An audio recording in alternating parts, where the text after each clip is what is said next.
The train's whistle pierced the Arizona desert air as it pulled into Copper Falls Station, steam hissing from beneath the iron beast like the dying breath of some mechanical dragon. Victoria Hartwell clutched her carpetbag against her chest, feeling the weight of her mother's wedding ring sewn into the lining, the only thing of value she possessed in the world. Through the grimy window, she could see a handful of wooden buildings scattered across the red earth like dice thrown carelessly by some giant's hand. Before we jump back in, tell us where you're tuning in from, and if this story touches you, make sure you're subscribed because tomorrow I've saved something extra special for you. This was it. The end of the line, literally and figuratively. Victoria stepped onto the platform, her worn boots clicking against the weathered planks.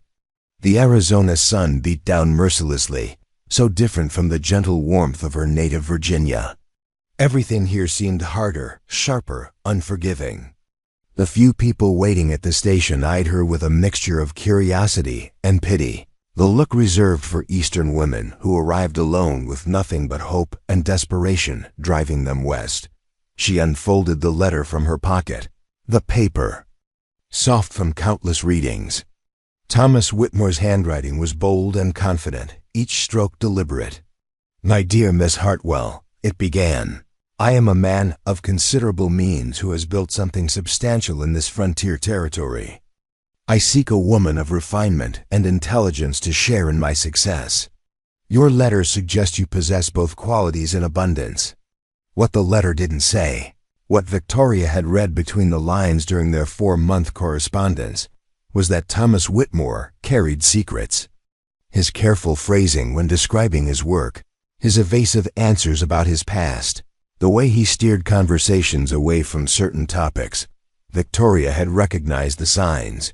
She understood secrets. After all, she carried plenty of her own.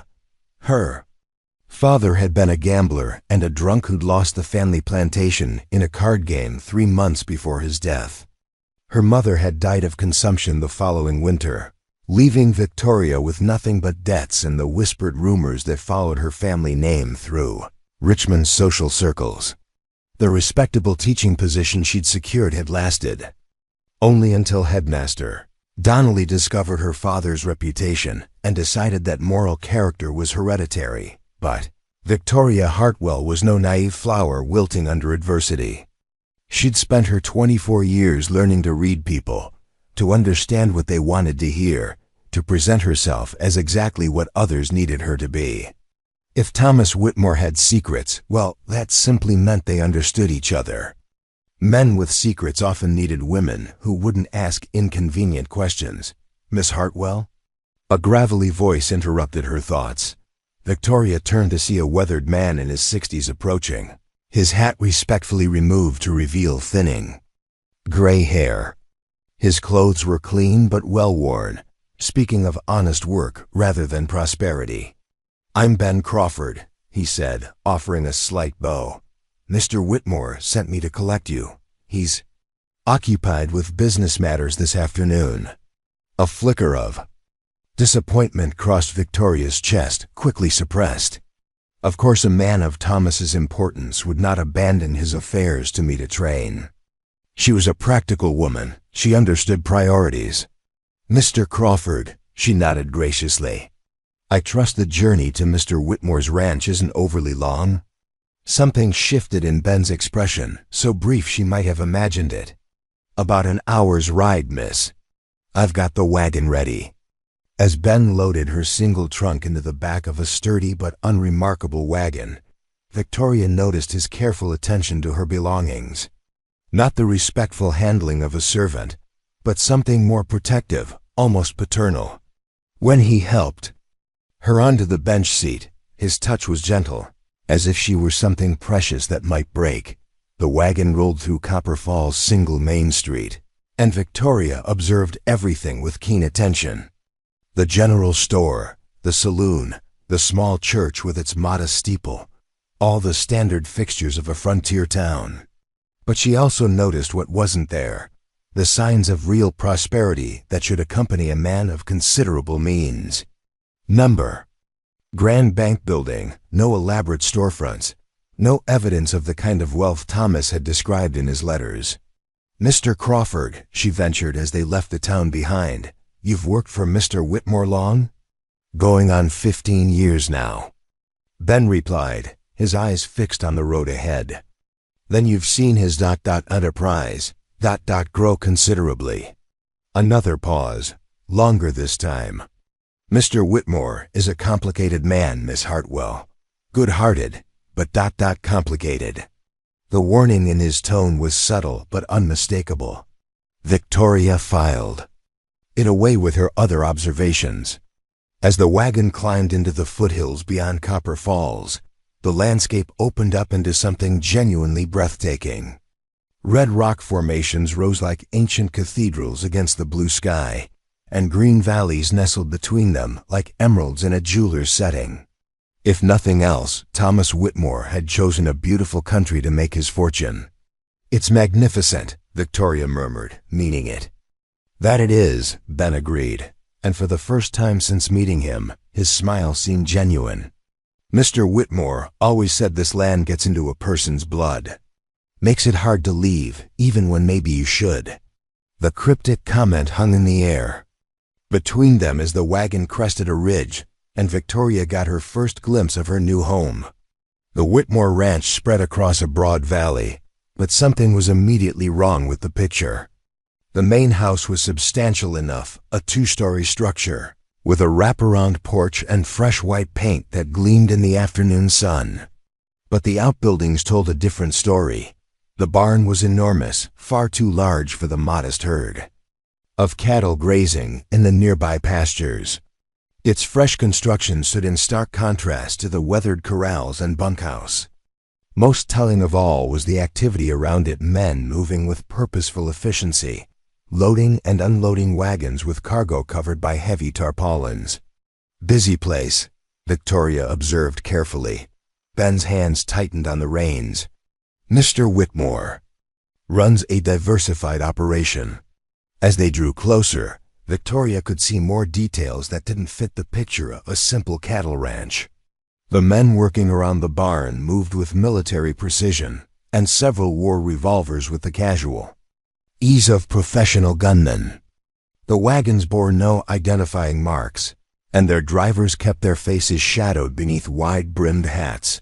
Thomas had described himself as a cattle rancher in his letters, but Victoria was beginning to suspect that description covered only a small portion of the truth. The wagon pulled up to the main house just as the front door opened. Thomas Whitmore stepped onto the porch, and Victoria's breath caught despite herself. His letters had been modest about his appearance, describing himself simply as presentable, but the man who descended the steps was genuinely handsome, tall, and broad-shouldered, with dark hair touched by silver at the temples, and intelligent green eyes that seemed to take in everything at once. He was also nervous. Victoria could see it in the way he adjusted his vest, the slight hesitation in his stride. Whatever secrets Thomas Whitmore carried, her rival was forcing him to confront them. "Miss Hartwell," he said, offering his hand to help her down from the wagon. His voice was deeper than she'd expected, with a slight rasp that suggested a man who'd spent years giving orders. "Welcome to the Copper Crown Ranch." His touch sent an unexpected jolt through her, not the calculating assessment she'd planned, but genuine attraction. Thomas Whitmore was definitely not what she'd expected, in more ways than one. "Mr. Whitmore," she replied, allowing her smile. Too warm, genuinely. "Your home is even more beautiful than your letters suggested." "I hope you'll find it comfortable," he said, though his eyes kept drifting toward the barn where his men continued their mysterious work. "I'm afraid business has kept me occupied today. Perhaps we could speak privately this evening." Victoria nodded, though she filed away his obvious distraction. "Of course, I understand that a man of your diverse interests must have many demands on his time." Something flickered in Thomas's expression, surprise, perhaps, or wariness. Had she revealed too much of her own perceptiveness too soon? Ben cleared his throat. "Where should I put Miss Hartwell's things, Tom?" "The blue room," Thomas replied quickly. "It has the best view of the valley." As Ben carried her trunk inside, Victoria found herself alone with her intended husband for the first time. The silence stretched between them, filled with unspoken questions and careful assessments. "Is your journey comfortable?" Thomas asked finally. "Adequate," Victoria replied. "Though I confess I'm curious about your ranch. The barn is quite oppressive." Thomas's jaw tightened almost imperceptibly. "We process cattle for several neighboring ranchers. It requires substantial facilities." The lie came smoothly, but Victoria caught it nonetheless. Whatever was happening in that barn, it had nothing to do with cattle processing. The question was whether she should reveal her awareness now or wait to gather more information. A shout from the direction of the barn interrupted her thoughts. Both Victoria and Thomas turned to see a rider approaching at full gallop, dust streaming behind his horse like a comet's tail. The man's urgency was evident even from a distance. "Trouble?" Victoria asked mildly. Thomas's face had gone granite hard. "Excuse me," he said curtly. "Business calls." He strode toward the barn without another word, leaving Victoria standing alone on the porch. Through the valley air, she could hear fragments of urgent conversation words like sheriff, route, and tomorrow night. The pieces of Thomas Whitmore's puzzle were beginning to fall into place, and the picture they formed was not what she'd expected. Preparing and narrating this story took us a lot of time, so if you are enjoying it, subscribe to our channel. It means a lot to us. Now back to the story. Ben emerged from the house, dusting off his hands. "Your room's ready, Miss Hartwell. Can I get you anything? Water for washing? Something to eat?" "Water would be lovely," Victoria replied, her mind still processing what she'd observed. "Mr. Crawford, may I ask you something?" The older man's expression grew cautious. "I suppose. In your 15 years here, have you ever known Mr. Whitmore to process cattle?" Ben studied her face for a long moment, then sighed deeply. "Miss Hartwell, there's something you should understand about Tom Whitmore. He's a good man who's made some hard choices. The territory out here, it's not always kind to those who try to play by Eastern rules." "Meaning?" "Meaning sometimes a man does what he must to protect what's his, even if it means walking paths that might not lead straight to church on Sunday." Victoria absorbed this carefully worded warning. So Thomas Whitmore was not simply a cattle rancher, and whatever his true business was, it operated outside the law. The question was how far outside, and whether Victoria Hartwell, a woman with her own desperate need for security, could accept the reality of what she'd walked into. As she followed Ben into the house, Victoria caught one last glimpse of Thomas in animated conversation with his men. Even from a distance, she could see the authority in his bearing, the way the rough-looking men deferred to his judgment. Whatever else Thomas Whitmore might be, he was clearly a man who commanded respect through more than just wealth.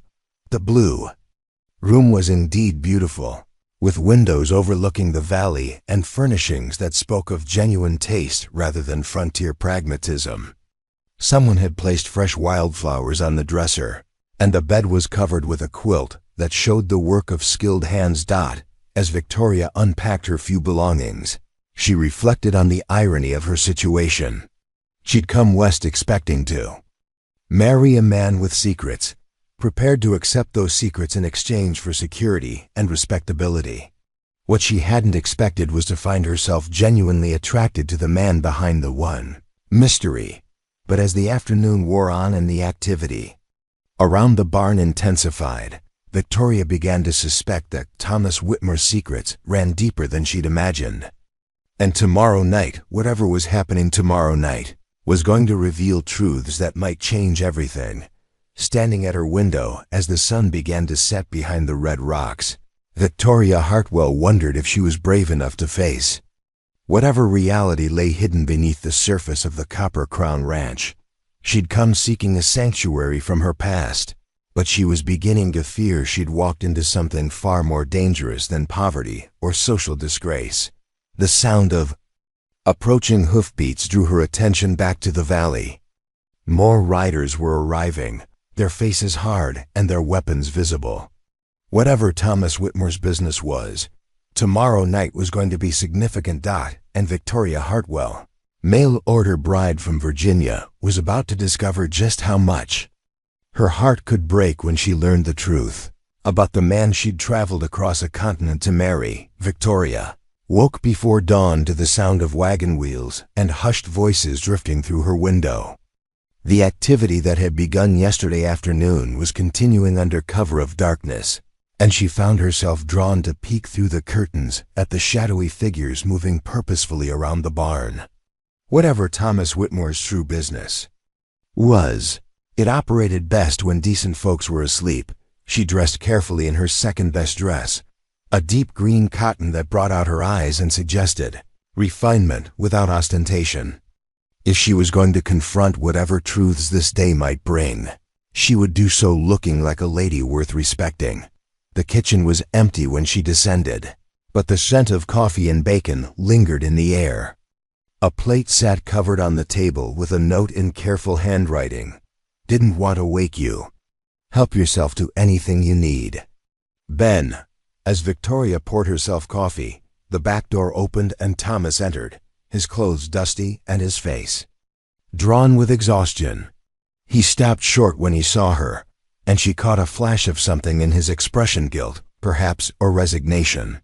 "You're up early," he said, moving to wash his hands at the basin. "I've always been an early riser," Victoria replied evenly.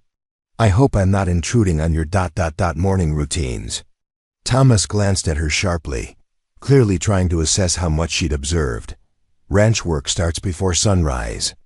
"I'm sure that's different from what you're accustomed to in Virginia." "Not as different as you might think," Victoria said, settling at the table with her coffee.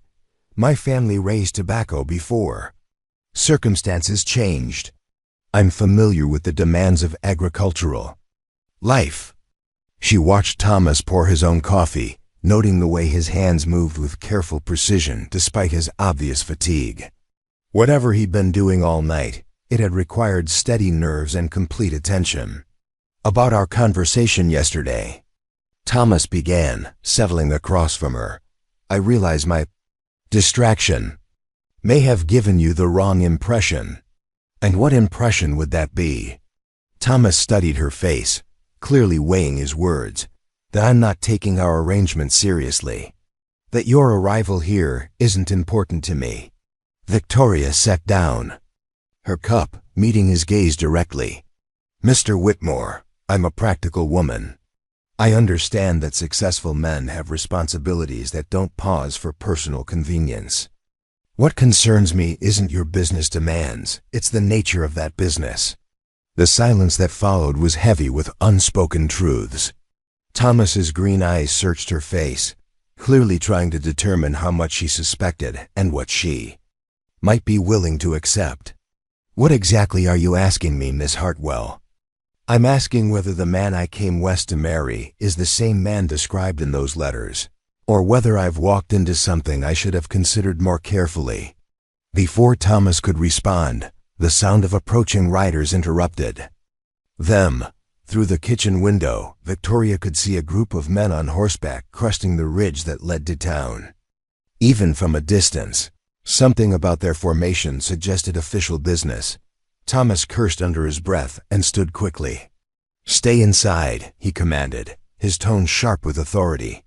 "Whatever happens, don't come out until I give you the all clear." But Victoria had already seen the glint of metal badges in the morning light. "The sheriff?" "Among others," Thomas replied grimly, checking the revolver at his hip. "Victoria, listen to me carefully. You know nothing about anything you might have seen or heard since arriving here. You're a mail-order bride who just arrived yesterday, and that's all you are. Understand?" The urgency in his voice was unmistakable, and Victoria nodded, though her mind was racing. If law enforcement was riding toward the ranch, then Thomas's business was far more serious than she'd imagined. Thomas strode out to meet the riders, and Victoria positioned herself at the window where she could observe without being easily seen. The approaching group consisted of 6 men, led by a heavy-set individual wearing a sheriff's star. Behind him rode what appeared to be a territorial marshal, his authority evident in the way the others deferred to his position. "Morning, Sheriff." "Kowalski," Thomas called out, his voice carrying the easy confidence of a man with nothing to hide. "Marshal Davidson." "What brings you gentlemen out to the Copper Crown so early?" Sheriff Kowalski, a man whose bulk suggested he enjoyed the finer things in life, perhaps too much, leaned forward in his saddle. "Got reports of unusual activity in this area, Whitmore. Wagon traffic at odd hours, strangers coming and going. Thought we'd take a look around." "Happy to accommodate," Thomas replied smoothly. "Though I'm not sure what you expect to find on a working cattle ranch." Marshal Davidson, a lean man with cold eyes and a military bearing, spoke for the first time. "We're investigating reports of illegal shipments moving through this territory. Contraband that's finding its way to markets where it shouldn't be." Victoria's breath caught. Contraband meant smuggling, which was a federal crime. Whatever Thomas was hiding in that barn, it was serious enough to attract the attention of territorial authorities. Contraband? Thomas's laugh sounded genuine enough to fool someone who hadn't seen his carefully controlled expression. "Marshal, I run cattle and sell beef. If that's contraband, then every rancher in Arizona territory is a criminal." "Maybe," Marshal Davidson replied, dismounting. "Mind if we take a look at your facilities, just to satisfy curiosity?" Thomas spread his hands in a gesture of welcome. "By all means. Though I should mention I've got a visitor. My intended bride arrived yesterday from Virginia. I'd appreciate it if you'd keep the disruption to a minimum." Sheriff Kowalski's eyebrows rose with interest. "Mail-order bride? Ain't seen one of those in Copper Falls before. Eastern lady, is she?" "She is," Thomas confirmed. "Miss Victoria Hartwell from Richmond. She's had a long journey, and I'd prefer not to subject her to unnecessary upset." As the lawmen began their inspection of the ranch buildings, Victoria found herself in an impossible position. She was witnessing what appeared to be a criminal investigation of the man she'd come west to marry, and she had no idea whether Thomas was guilty of whatever they suspected him of doing. Through the window, she could see Ben emerging from the bunkhouse, his face carefully neutral. Several other ranch hands appeared as well, all moving with the casual ease of men who had nothing to fear from law enforcement. Either they were all excellent actors, or the Copper Crown Ranch's illegal activities were run with remarkable compartmentalization. The barn doors stood open as Marshal Davidson and his men conducted their search. Victoria strained to see what they might find, but from her position, the interior remained shadowed and mysterious. Whatever Thomas stored there, it was either well hidden or had been moved during the night's activity. After what felt like hours but was probably only 30 minutes, the lawman emerged from the barn empty-handed. Victoria could see the frustration in Marshal Davidson's posture, the way he spoke in sharp, clipped sentences to his subordinates. "Find anything interesting?" Thomas asked, his tone still pleasant but carrying an undertone that suggested he knew exactly what they'd been looking for. "Nothing today," Marshal Davidson replied, remounting his horse. "But we'll be keeping an eye on this area, Whitmore. Contraband has a way of turning up where people least expect it." "I'm sure it does," Thomas agreed. "You gentlemen are welcome back any time. I've got nothing to hide." As the lawman rode away, Victoria saw Thomas's shoulders sag slightly with relief. Whatever they'd been searching for, they hadn't found it. But the fact that they'd been searching at all confirmed Victoria's growing suspicions about the true nature of the Copper Crown Ranch. When Thomas returned to the kitchen, his face was grim despite his apparent victory. "Well," Victoria said quietly, That was enlightening. Thomas poured himself fresh coffee with hands that weren't quite steady. Victoria, I need you to understand something. The territory can be a complicated place. Sometimes the law isn't as clear-cut as it might be back east. Are you a criminal? Victoria asked directly. The question hung between them like a blade. Thomas set down his cup and looked at her with an expression that mixed resignation and something that might have been regret. That depends on your definition of criminal, he said finally. Am I breaking territorial law? Probably. Am I hurting innocent people? No. Am I doing what I believe is necessary to survive and protect what's mine? Absolutely. Victoria absorbed this careful non-answer. What kind of contraband, Thomas? He winced at her use of his first name, as if the intimacy made his confession more painful. Weapons, he said quietly. I move firearms to Apache tribes who are trying to defend their land from encroachment. The admission struck Victoria like a physical blow. Gun running to hostile Indians was not just illegal, it was considered treasonous by most territorial authorities. Men had been hanged for less. The Apache are at war with the territorial government, Victoria said slowly. The Apache are fighting for survival, Thomas corrected. The government wants to force them onto reservations where they'll slowly starve or die of disease. I believe they have the right to defend themselves. And you're willing to risk everything, your ranch, your freedom, your life, to help them? Thomas met her gaze steadily. I am. Victoria rose from the table and walked to the window, staring out at the valley that had seemed so beautiful yesterday and now felt like a trap. She'd come west seeking a secure marriage to a successful rancher. Instead, she'd found herself engaged to a man whose idealism could get them both killed. How long? She asked without turning around. How long is it? How long have you been running guns to the Apache? 3 years, Thomas admitted. Since they moved against the Chiricahua reservation. And how long before you're caught? Thomas was quiet for so long that Victoria turned to look at him. His face was haggard, aged beyond his years by the weight of dangerous choices. I don't. No, he said honestly. Davidson's getting closer. Someone's been talking, giving him information about routes and timing. Yesterday's shipment was supposed to go out last night, but we had to delay because of their visit. Someone's betraying. You? It looks that way. Victoria returned to the table, sitting down across from Thomas and studying his face carefully. Why? She asked finally. Why what? Why risk everything for people you don't even know? Why not just run cattle and live quietly? Thomas's expression softened, revealing the idealism beneath his practical exterior. Because I've seen what happens on the reservations, Victoria. I've seen children starving because the government rations never arrive. I've seen proud warriors reduced to begging for scraps. I've seen people dying slowly because they trusted promises that were never meant to be kept.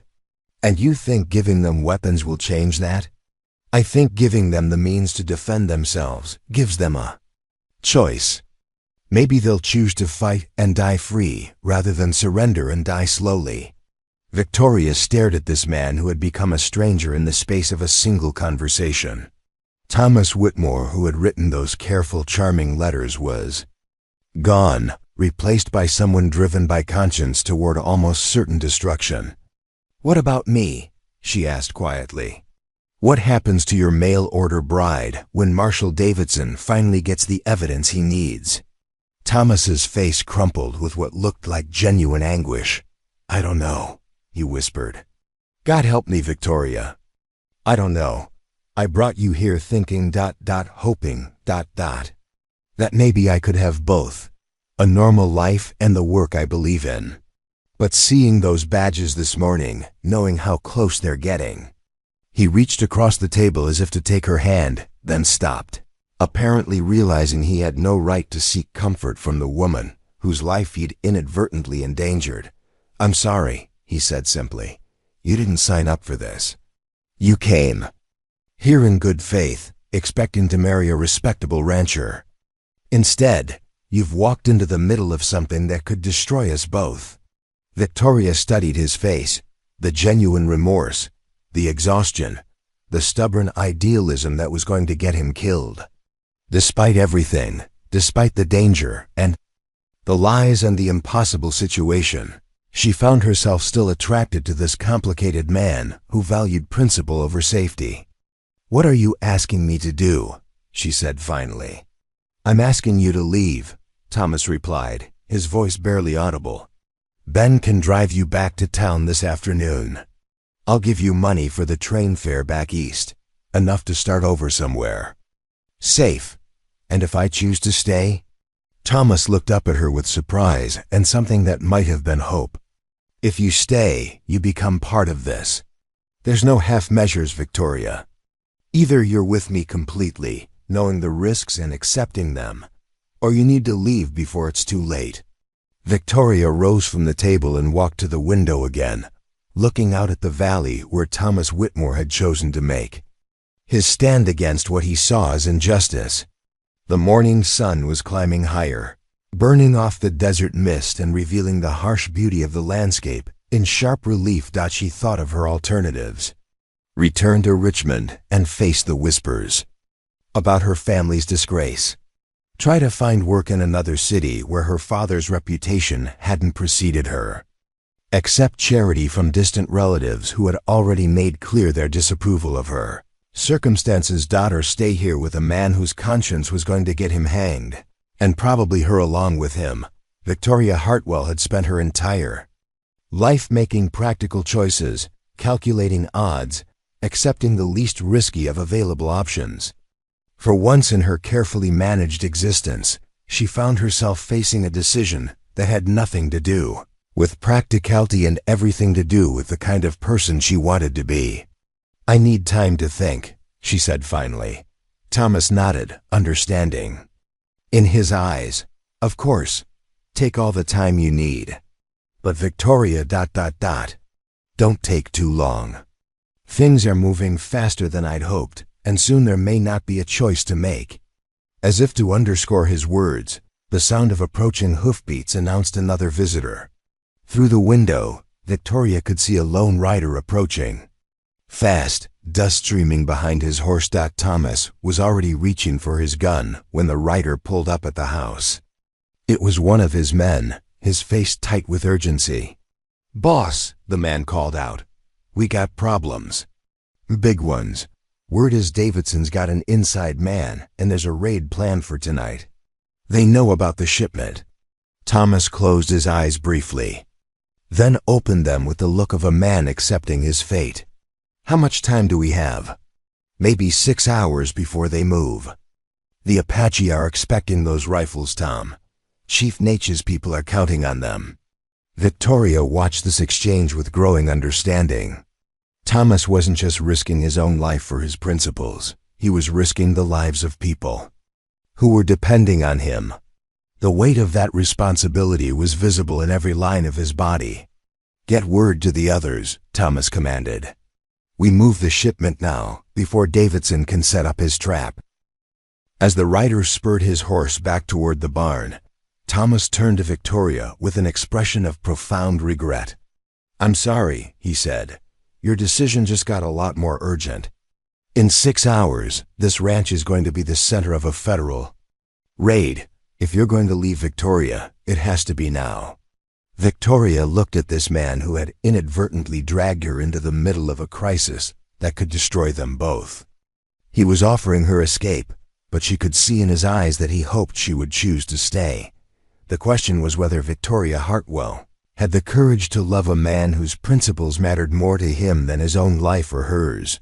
Outside, the sounds of urgent preparation had begun again as Thomas's men readied themselves for what might be their final mission. And Victoria stood at the crossroads of her carefully planned life, knowing that whatever choice she made in the next few minutes would determine not just her future, but the kind of woman she was willing to become. Victoria stood frozen in the kitchen doorway as chaos erupted around the Copper Crown Ranch. Thomas's men moved with military precision, loading weapons and supplies into specially modified wagons. while keeping one eye on the horizon for signs of Marshal Davidson's return. The morning that had begun with coffee and careful conversation had transformed into something that felt like preparation for war. "Miss Hartwell." Ben Crawford appeared at her elbow, his weathered face creased with concern. "Tom asked me to get the wagon ready for your departure. You'll want to gather your things quickly." Victoria looked at the older man who had shown her such kindness since her arrival. "Ben, how long have you known about all this?" Ben glanced around to ensure they wouldn't be overheard, then guided her toward the parlor where they could speak privately. "From the beginning," he admitted quietly. "I was with Tom when he first encountered Apache refugees 3 years ago. Families driven from their land, children with bellies swollen from hunger. Tom couldn't turn away from that kind of suffering. But you could have been killed. All of you could have been hanged for treason." Ben's expression grew thoughtful. "Miss Hartwell, I've lived through a war that split this country in half. I've seen what happens when good people stand by and do nothing while others suffer. Tom Whitmore isn't perfect, but he's the kind of man who sees injustice and tries to fix it. That's rare in this world." Through the parlor window, Victoria could see Thomas directing the loading of the wagons. Even in crisis, his authority was absolute, his commands clear and decisive. Whatever else he might be, Thomas Whitmore was a natural leader who inspired loyalty in dangerous men. "What will happen to him?" Victoria asked. "If we get the weapons through to Chief Natchez people tonight, they'll have a fighting chance when the cavalry comes for them next month. If we down single quotes T. Ben shrugged. Well, those Apache children will die slowly on the reservation instead of quickly defending their homeland. And Thomas? Tom's made his peace with whatever consequences come. He knew from the start this work would probably kill him eventually. The only thing that's changed is that now he's got something to regret leaving behind." Victoria turned from the window. "Meaning?" Ben studied her with eyes that had seen too much of the world's cruelty to be fooled by pretense. "Meaning he's fallen in love with a woman who deserves better than to be widowed before she's even properly wed." The words hit Victoria like a physical blow. Love, in all her careful calculations about marriage and security, she hadn't seriously considered that actual love might complicate the equation.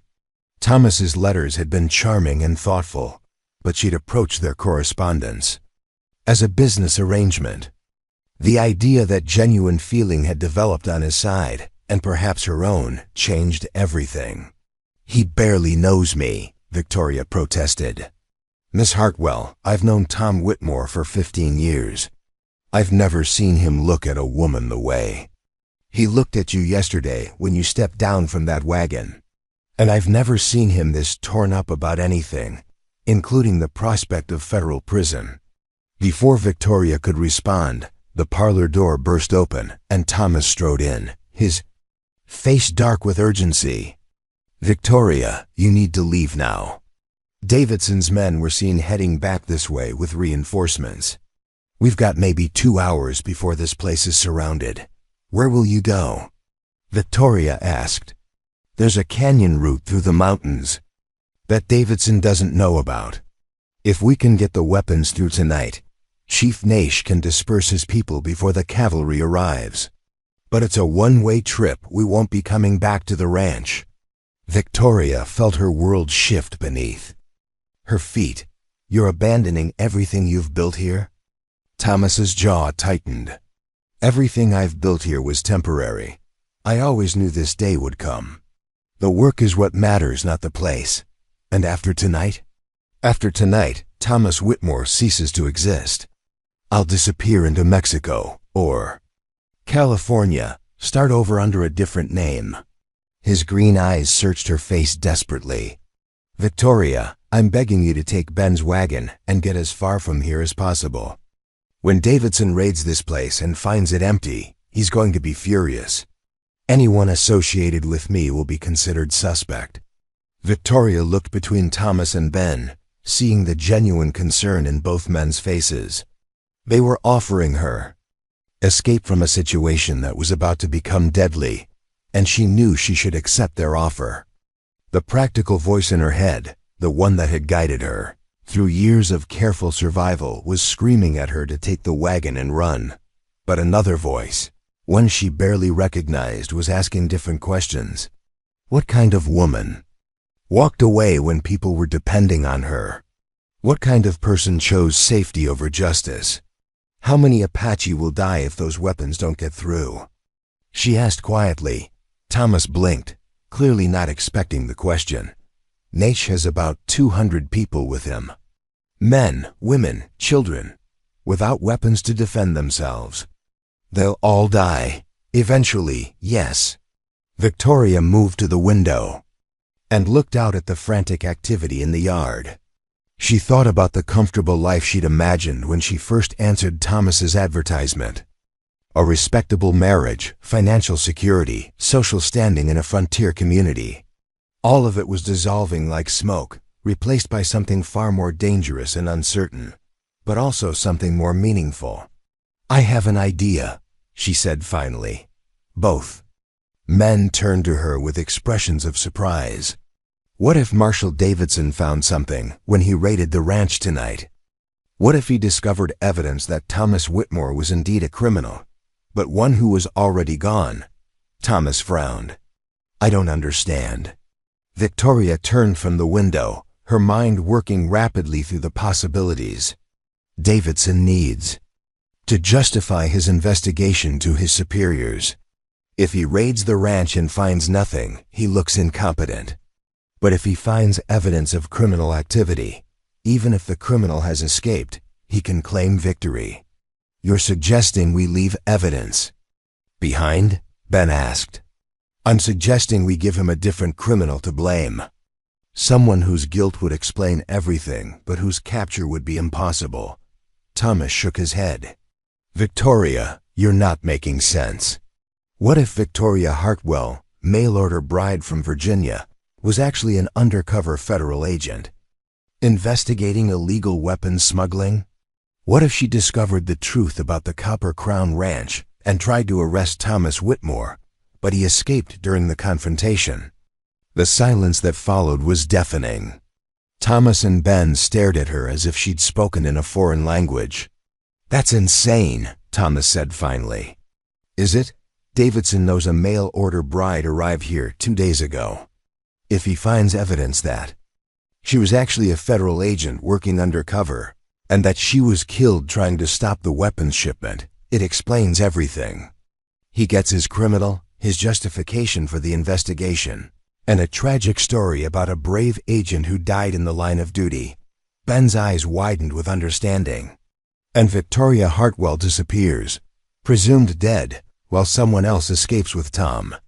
Someone else with different papers, a different identity.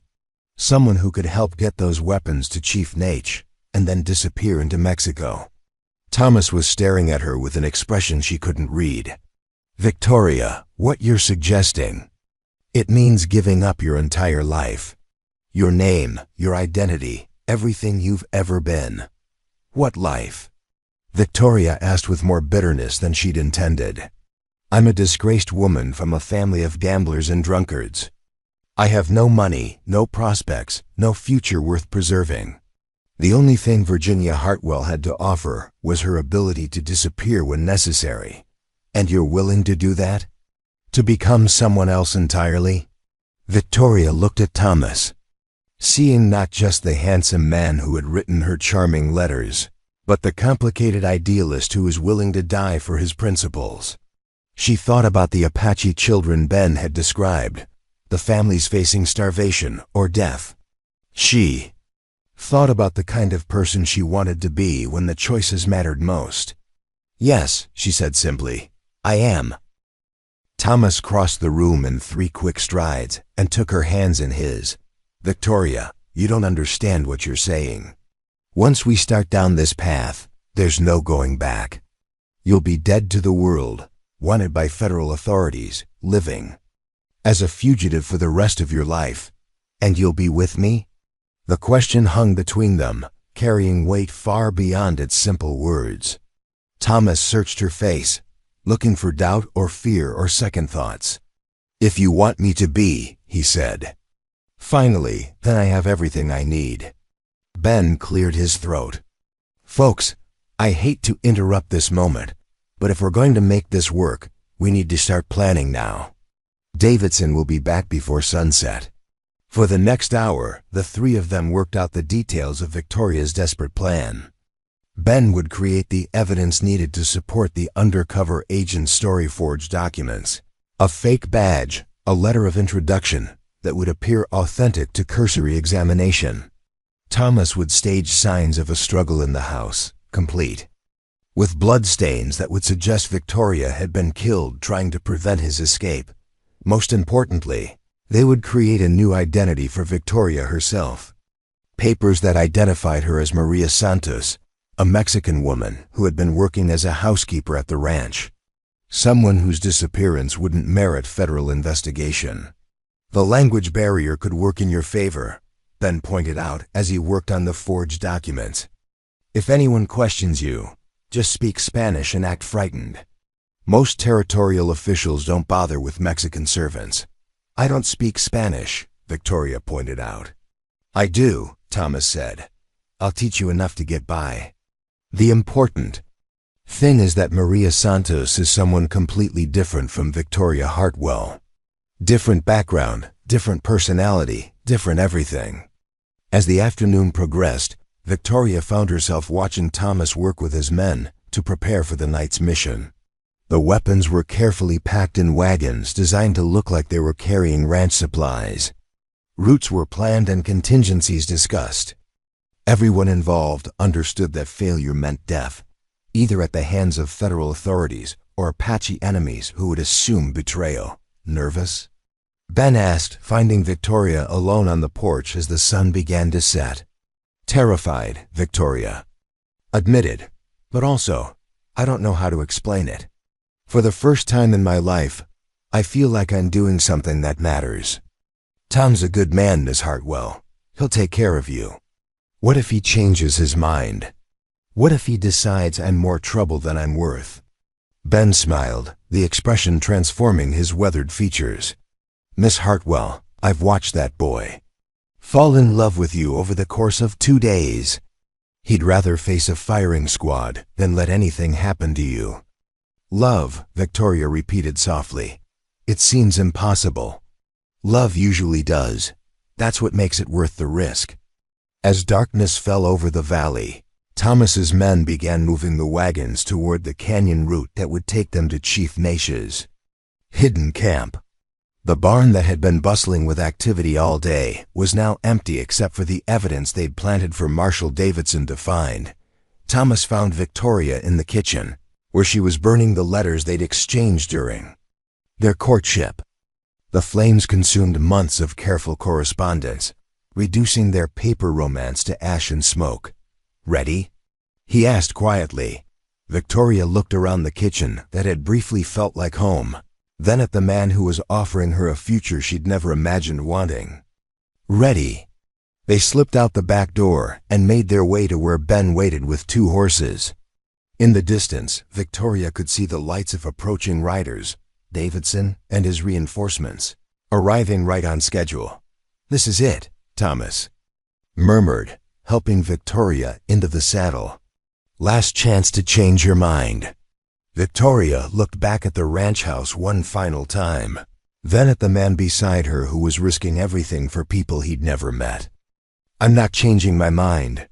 As they rode into the darkness toward an uncertain future, Victoria Hartwell ceased to exist. In her place rode Maria Santos, a frightened Mexican woman fleeing into the night with the man she was learning to love.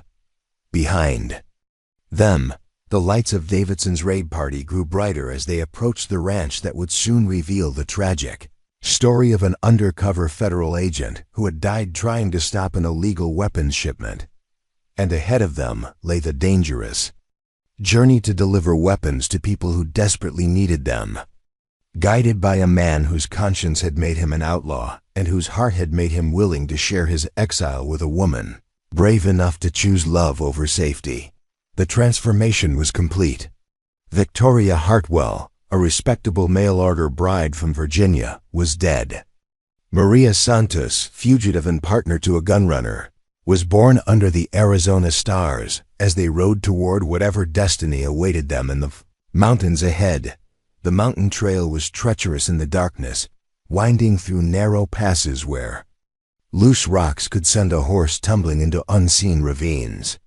Maria Santos, she had to think of herself by that name now, gripped her reins tightly as her mount picked its way carefully along the rocky path.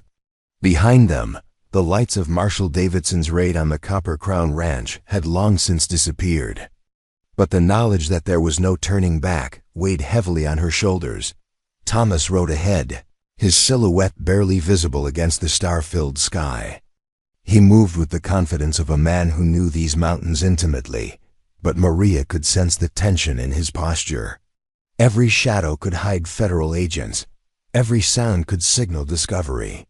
They were fugitives now, carrying enough illegal weapons to earn them both a rope if caught.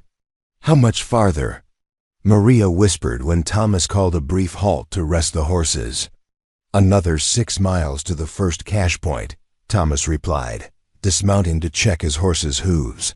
"We'll meet up with the main convoy there."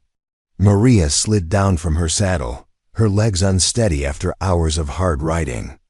The transformation from Victoria Hartwell to Maria Santos was more than just a change of papers. It required her to become someone entirely different. Someone who belonged in this harsh landscape, who could survive what lay ahead. "Tell me about Chief Nate," she said, grateful for the excuse to practice her new identity through conversation. Thomas looked surprised by the question. "What do you want to know?" "Everything. If I'm going to be part of this, I need to understand who we're helping and why." Thomas studied her face in the moonlight, and Maria saw something shift in his expression, a recognition that she was no longer the Eastern bride who had stepped off the train 2 days ago. She was becoming his partner in truth, not just in deception. "Nate is Cochise's son," Thomas began, settling on a boulder beside the trail. "When his father died, he tried to honor the peace treaty the old chief had signed with the territorial government. But the government kept changing the terms, moving the boundaries, and reducing the rations. So he went to war. He went back to living free. The government calls it war because he refuses to let his people starve on a reservation." Thomas's voice carried deep respect. "Nate is fighting to preserve a way of life that goes back thousands of years. The weapons we're bringing aren't for conquest, they're for survival." Maria absorbed this, understanding now why Thomas was willing to risk everything. "How did you first meet him?" 3 years ago, I found a group of Apache refugees hiding in one of my canyons.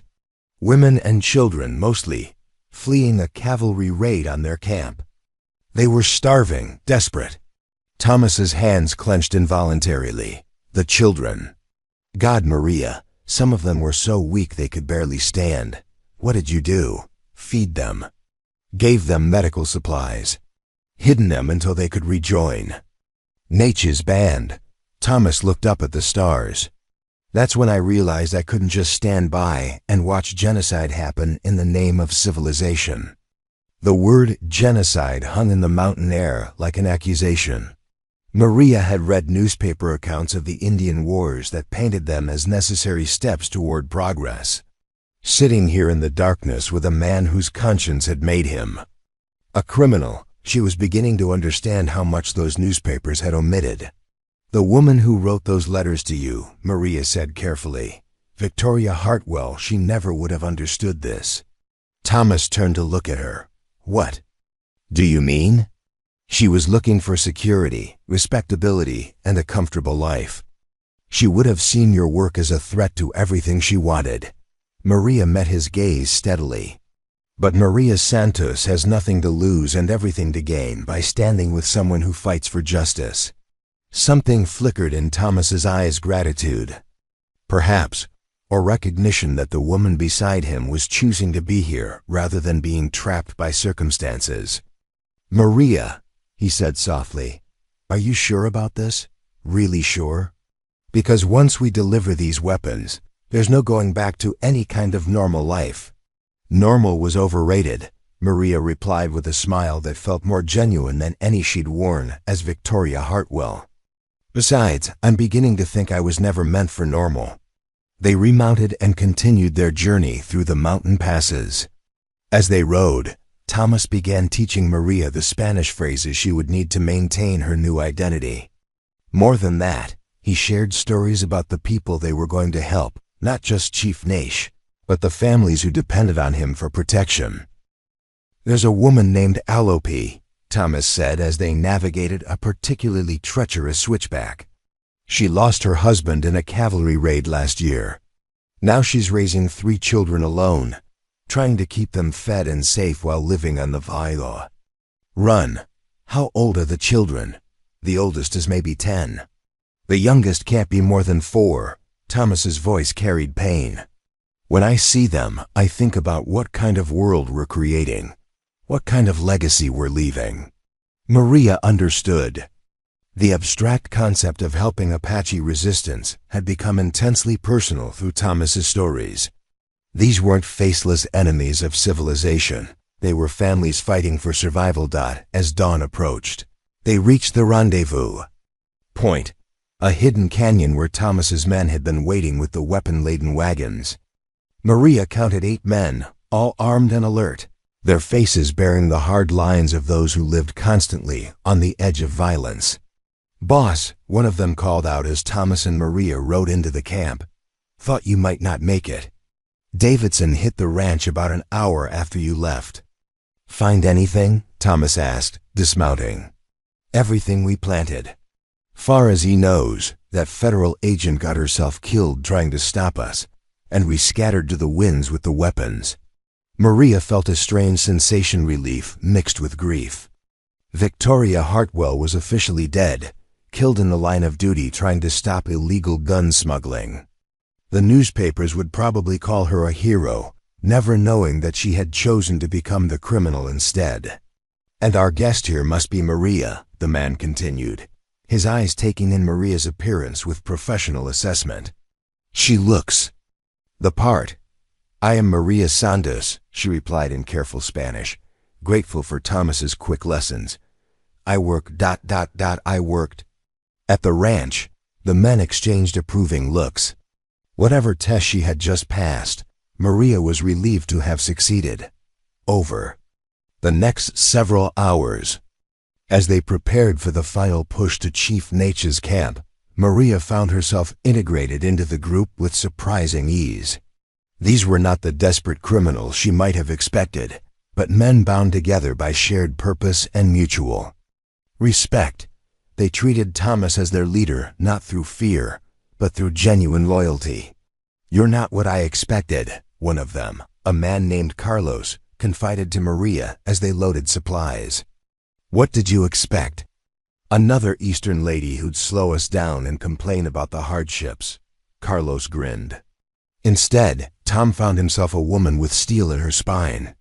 The comment warmed Maria more than it should have. These men accepted her not because of any deception, but because they recognized her willingness to share their risks.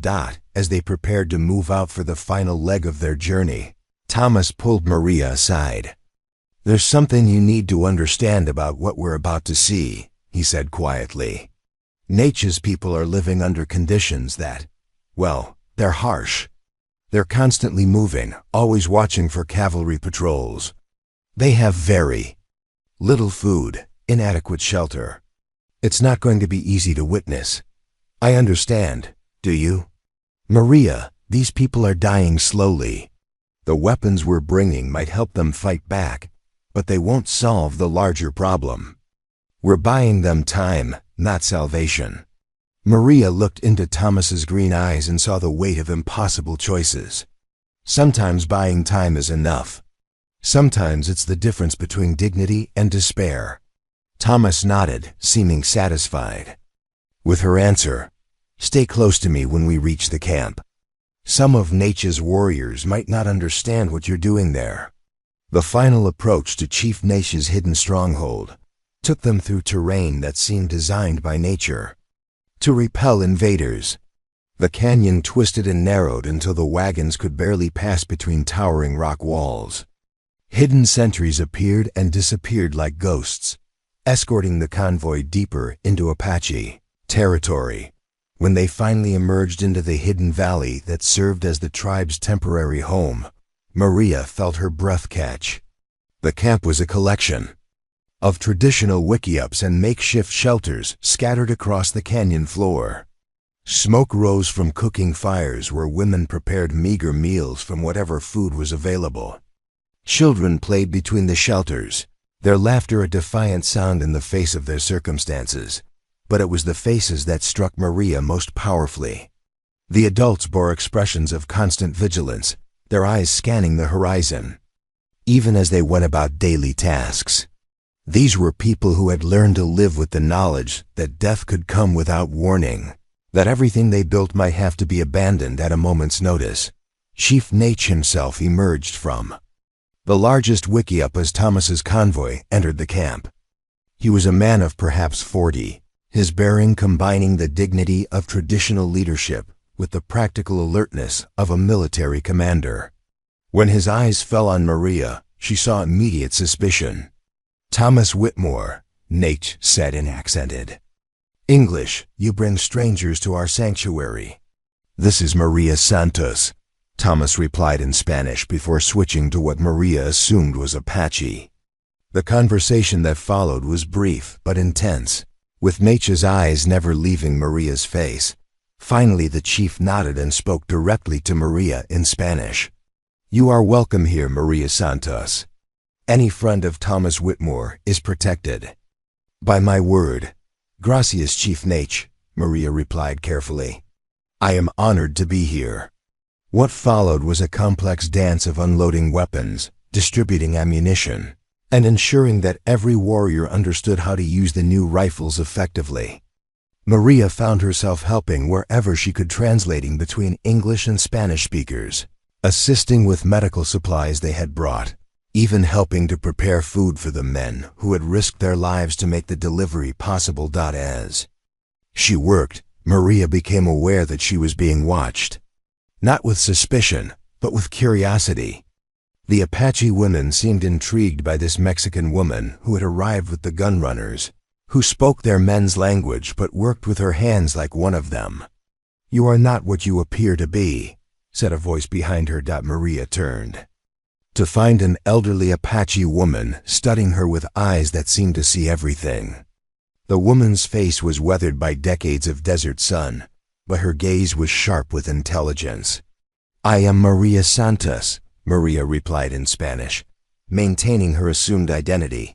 The old woman smiled and continued in Spanish. "I am called grandmother by everyone here, though I have outlived most of my blood family. I have lived long enough to recognize when someone is wearing a face that does not belong to them." Maria felt her heart race, but she kept her expression calm. "I don't understand." "You understand perfectly. The question is whether the face you wear now is closer to your true self than the one you wore before." Before Maria could respond, the old woman moved away, leaving her shaken by the encounter. Had her deception been so transparent, or did this woman possess some uncanny ability to see through pretense? As evening fell over the hidden camp, Thomas found Maria sitting alone near one of the cooking fires, lost in thought. "Regrets?" he asked, settling beside her. "No regrets," Maria replied honestly. "But I'm beginning to understand what I've gotten myself into." "The old woman spoke to you?" It wasn't a question, and Maria nodded. "She saw right through me." "Grandmother sees through everyone." The Apache believe some people are born with the ability to see souls rather than faces. Thomas was quiet for a moment. "What did she see in you?" Maria considered the question carefully. "I think she saw someone who was tired of pretending to be what other people expected her to be." Thomas reached over and took her hand, a simple gesture that somehow felt more intimate than anything they had shared as potential husband and wife. "Maria," he said quietly, I want you to know that whatever happens next, whatever dangers we face, I'm grateful you chose to stay. Not just because we need help, but because I can't imagine facing this without you anymore." Maria looked into his eyes and saw not the charming rancher who had written those careful letters, but the man who had shown her what it meant to live according to conscience rather than convenience. "Thomas," she replied, "I think I'm falling in love with the person I become when I'm with you." As the stars emerged over the hidden valley where Apache families huddled around their fires, Maria Santos, formerly Victoria Hartwell, realized that she had found something she hadn't even known she was looking for. Not security or respectability, but purpose. Not a comfortable life, but a meaningful one. Tomorrow would bring new dangers. Marshal Davidson would be hunting them with federal authority behind him. The Apache would face cavalry attacks armed with weapons that might not be enough to save them.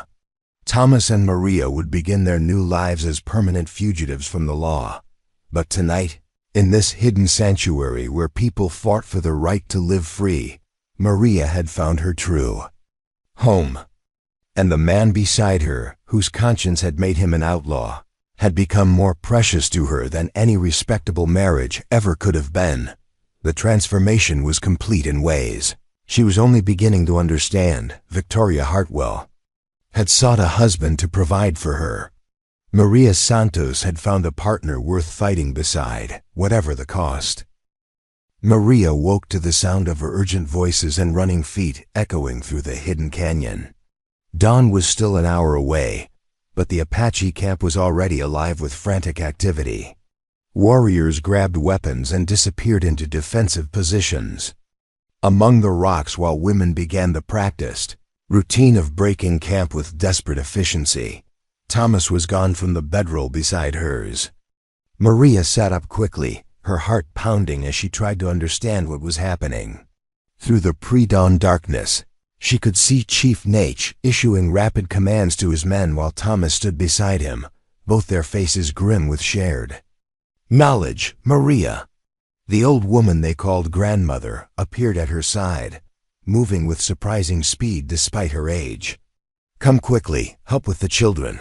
What's happening?" Maria asked, scrambling to her feet and following the elder toward a cluster of wickiups where Apache mothers were hastily packing their few possessions. "Cavalry patrol," grandmother replied tersely. "Large one. They found our trail 3 days ago and followed it into the mountains."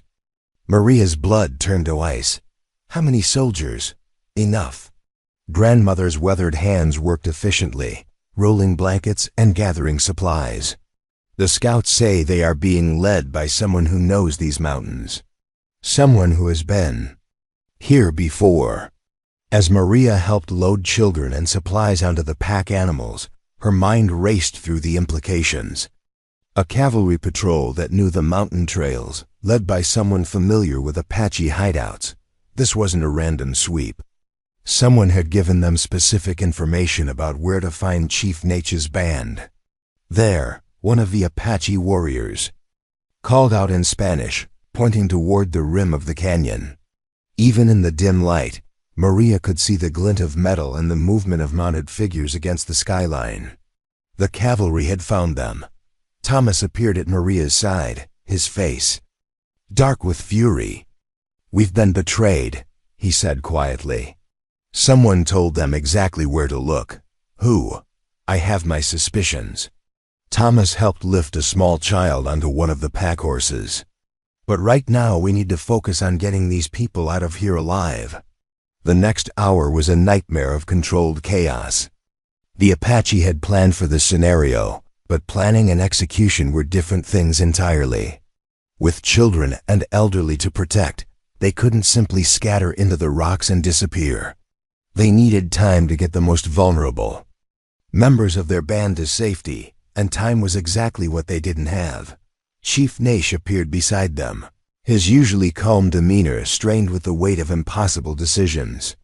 "Thomas," he said in English, "take your men and go. There's no reason for you to die with us today." "Like hell," Thomas replied firmly. "We brought you weapons for a reason." Now we'll help you use them." Naish studied Thomas's face, then nodded with deep respect. "Then we make our stand at the Narrows. If they want to reach our families, they will have to come through us." Maria felt a chill that had nothing to do with the morning air. She understood military tactics well enough to know what making a stand meant. The warriors would position themselves at the canyon's narrowest point and fight to the death to buy time for the women and children to escape through the back trail. "Thomas," she said quietly, pulling him aside, "let me go with the families. You don't need to worry about protecting me during the fight." Thomas turned to her with an expression of such fierce protectiveness that Maria stepped back involuntarily. "Maria, I am never letting you out of my sight again. Not after what we've been through. Not when I might lose you. But I'll be safer with the families." "No, you won't." Thomas's voice was flat with certainty. "Whoever betrayed us knows about you too. They know Maria Santos was at the ranch, and they know she disappeared the same night as the weapons. If the cavalry captures the families, they'll interrogate everyone. Your Spanish might fool casual questioning, but not a determined interrogator who knows what to look for." The horrible logic of his argument struck Maria like a physical blow. Her transformation from Victoria Hartwell to Maria Santos had protected her from federal investigation, but it had also made her a target. If the cavalry was specifically hunting Thomas's associates, then she was marked for capture or death either way. "Then what do? We fight," Thomas said simply. "And we hope we fight well enough to give everyone else a chance." As the sun finally crested the canyon rim, the sound of approaching hoofbeats echoed off the rock walls. The cavalry was moving in carefully, their formation suggesting they expected resistance. Maria counted at least 30 mounted soldiers, plus what appeared to be Apache scouts working for the government. "Traitors," one of Naish's warriors spat in Spanish, seeing the scouts. "Our own people are leading the enemy to our children." Thomas positioned Maria behind a boulder that offered good cover and handed her one of the new rifles they'd delivered. "Do you know how to use this?" Maria examined the weapon, her father's hunting lessons from childhood coming back to her. "Well enough." "Good, because we're about to find out if these Apache are as good with our guns as they are with their traditional weapons." The cavalry patrol paused at the mouth of the narrow canyon, clearly aware they were riding into a potential trap. Through the morning air, Maria could hear shouted commands in English as the soldiers organized themselves for an assault on the hidden stronghold. Then a voice rang out that made Maria's blood freeze in her veins. Marshal Davidson, his authority carrying clearly in the mountain air, was personally leading this raid. "This is United States Marshal Davidson," he called out. "I know you're in there, Naish. I'm also looking for the fugitive Thomas Whitmore and his associates. Surrender now, and I guarantee safe passage to the reservation for your families." Chief Naish's response was swift and definitive. An arrow appeared in the dirt directly in front of Davidson's horse, its message unmistakable. "So be it," Davidson's voice carried a note of grim satisfaction. "All right, boys. They want to do this the hard way." What followed was unlike anything Maria had ever experienced. The cavalry charged into the narrow canyon, and the Apache warriors opened fire with their new rifles from concealed positions among the rocks. The sound was deafening, amplified by the stone walls until it seemed like the mountains themselves were screaming. Maria found herself firing at mounted figures that appeared and disappeared among the rocks, her rifle adding to the deadly chorus that echoed through the canyon. Beside her, Thomas moved with deadly efficiency, his shots finding their targets with grim precision. But despite their superior position and better weapons, the Apache were vastly outnumbered. For every soldier that fell, 2 more seemed to take his place. And Maria began to notice something that filled her with growing dread. The cavalry seemed to know exactly where the Apache defensive positions were located. "They're flanking us." "On the left," Thomas called out, pointing to where soldiers were working their way up. the canyon wall to positions that would give them clear shots at the defenders. How do they know our positions? Chief Naish demanded, appearing beside them with blood streaming from a wound on his arm. The answer came in the form of signal mirrors, flashing from the canyon rim, Apache scouts providing real-time intelligence to the attacking cavalry. The betrayal was complete and devastating. "We have to fall back," Thomas said grimly. "They know every position, every escape route. Someone has given them everything." As if summoned by his words, a new voice joined the battle's chaos. "Thomas!" "Whitmore!" The shout came from Marshal Davidson himself, now dismounted and advancing with a squad of soldiers. "I know you're here. I know all about your little gun-running operation." Maria felt her world tilt as Davidson continued shouting. "I also know all about your partner. Victoria Hartwell wasn't killed at your ranch. She's here with you right now." The words hit Maria like rifle bullets. Victoria Hartwell wasn't dead. Her carefully constructed deception had been penetrated, her new identity exposed. But how was that possible? "That's right, Miss Hartwell." Davidson's voice carried cruel satisfaction. "Did you really think we'd believe that amateur stage dressing at the ranch? Did you think we wouldn't notice that the bloodstains were from a pig, not a person?" Thomas looked at Maria with growing horror as Davidson's revelation continued. "We know you faked your death. We know you're running with these Apache terrorists. And we know you're going to hang for treason when we drag you back to face justice." "How?" Maria whispered, her voice barely audible over the gunfire. Thomas's face had gone pale with understanding. "Someone told them," he said flatly. "Someone who knew every detail of our plan." The betrayal cut deeper than any physical wound. Not only had someone revealed the location of Naish's camp and the positions of his warriors, but they had also exposed Maria's assumed death as a fraud. Every aspect of their carefully planned deception had been compromised. "Boss," one of Thomas's men appeared beside them, his shirt bloody from a shoulder wound. "Carlos is dead. Jimmy's pinned down behind the rocks. We're getting cut to pieces." As if to emphasize his point, a bullet struck the boulder protecting Maria, sending rock chips flying. The cavalry was advancing methodically, using their superior numbers and inside knowledge to eliminate the Apache positions one by one. "Fall back." "To position 2, Thomas commanded. "Cover the family's retreat." But as they moved deeper into the canyon, Maria saw something that made her heart sink. Cavalry soldiers were already positioned on the back trail, the escape route the families were supposed to use. The trap was complete. "Thomas," she said, quietly, pointing toward the blocked escape route. Thomas followed her gaze and cursed with a vehemence that would have shocked Victoria Hartwell, but seemed perfectly appropriate to Maria Santos. "They're not trying to capture us," he realized. "They're trying to exterminate us, all of us." The full scope of the betrayal was becoming clear. This wasn't a law enforcement operation designed to arrest criminals. It was a military action, intended to eliminate Chief Naish's band entirely. The women and children weren't being offered safe passage to a reservation. They were being herded into a killing ground. "Naish needs to know," Maria said, but Chief Naish was already moving. Among his warriors, his face grim with the same realization. This was not a battle they could win through superior tactics or better weapons. They were facing annihilation.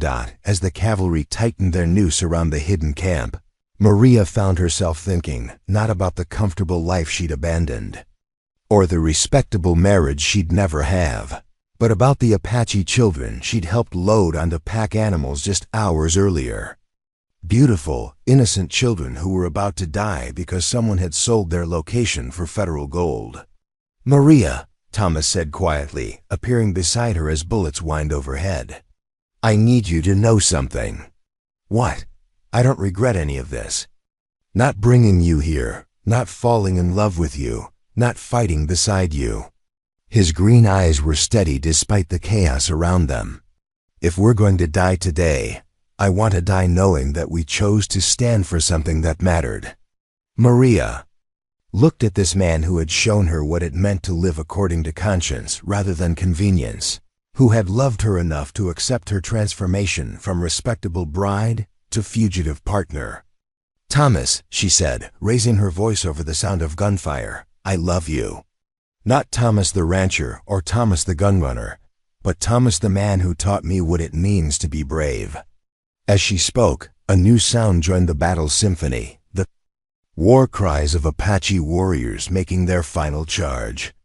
Chief Nate had decided that if his people were going to die, they would die fighting rather than hiding.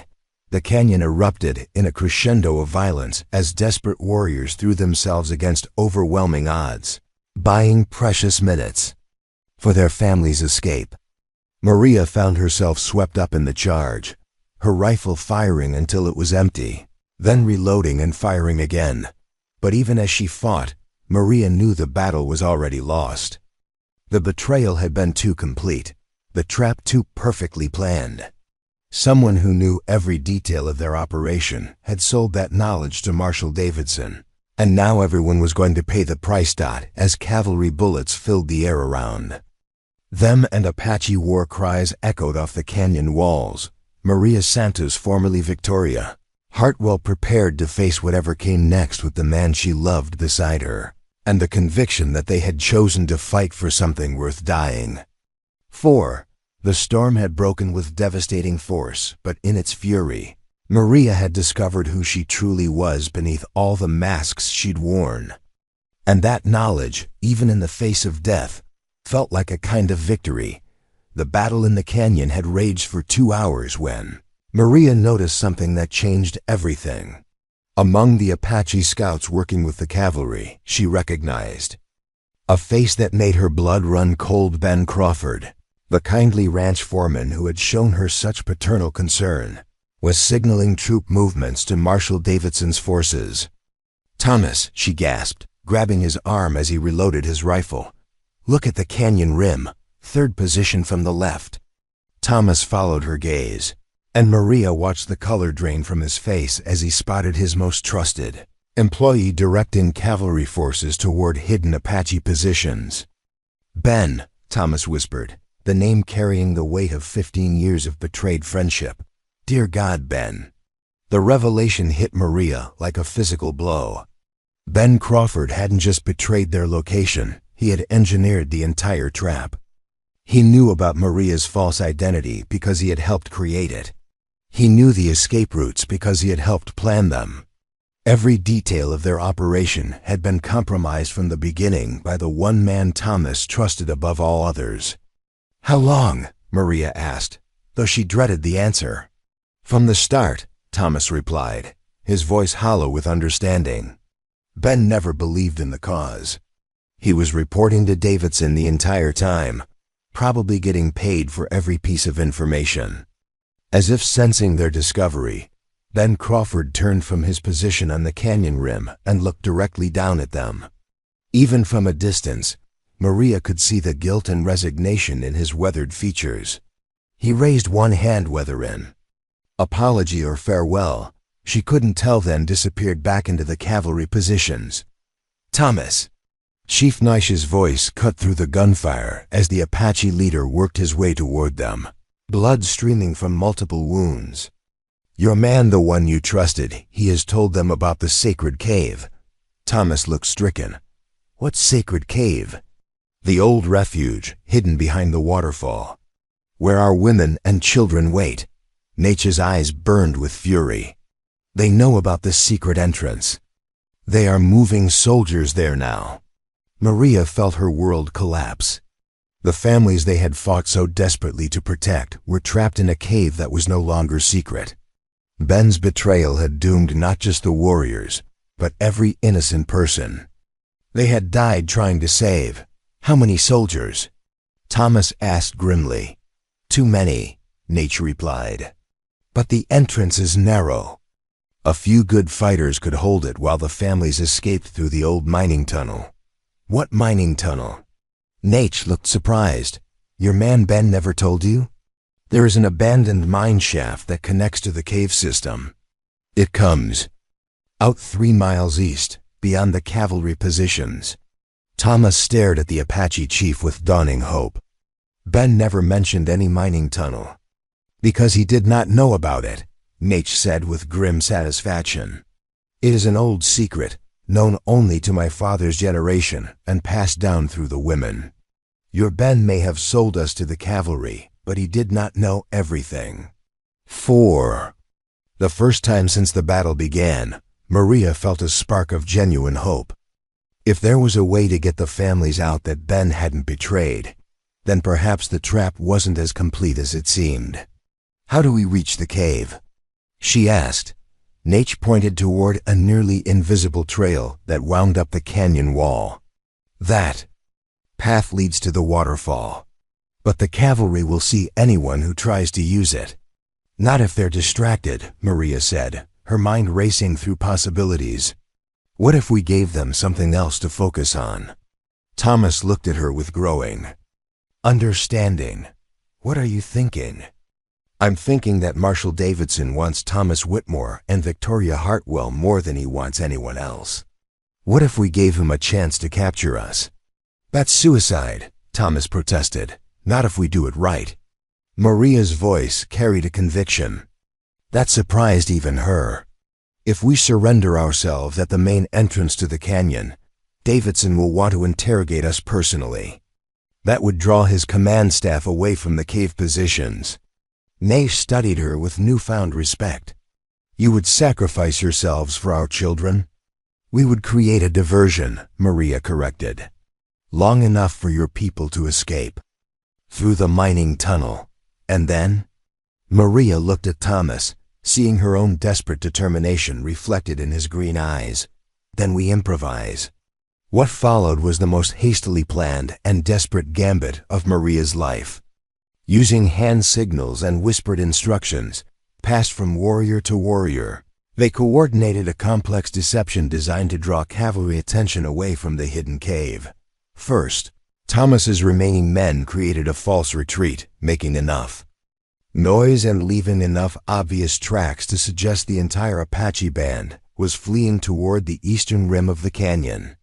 While cavalry forces moved to intercept this phantom escape, Maria and Thomas positioned themselves for the most dangerous part of the plan. Remember, Thomas said as they prepared to reveal themselves, we're not surrendering. We're buying time. The moment those families are clear, we fight our way out or die trying. I love you, Maria replied simply. I love you too. Now let's go save some lives.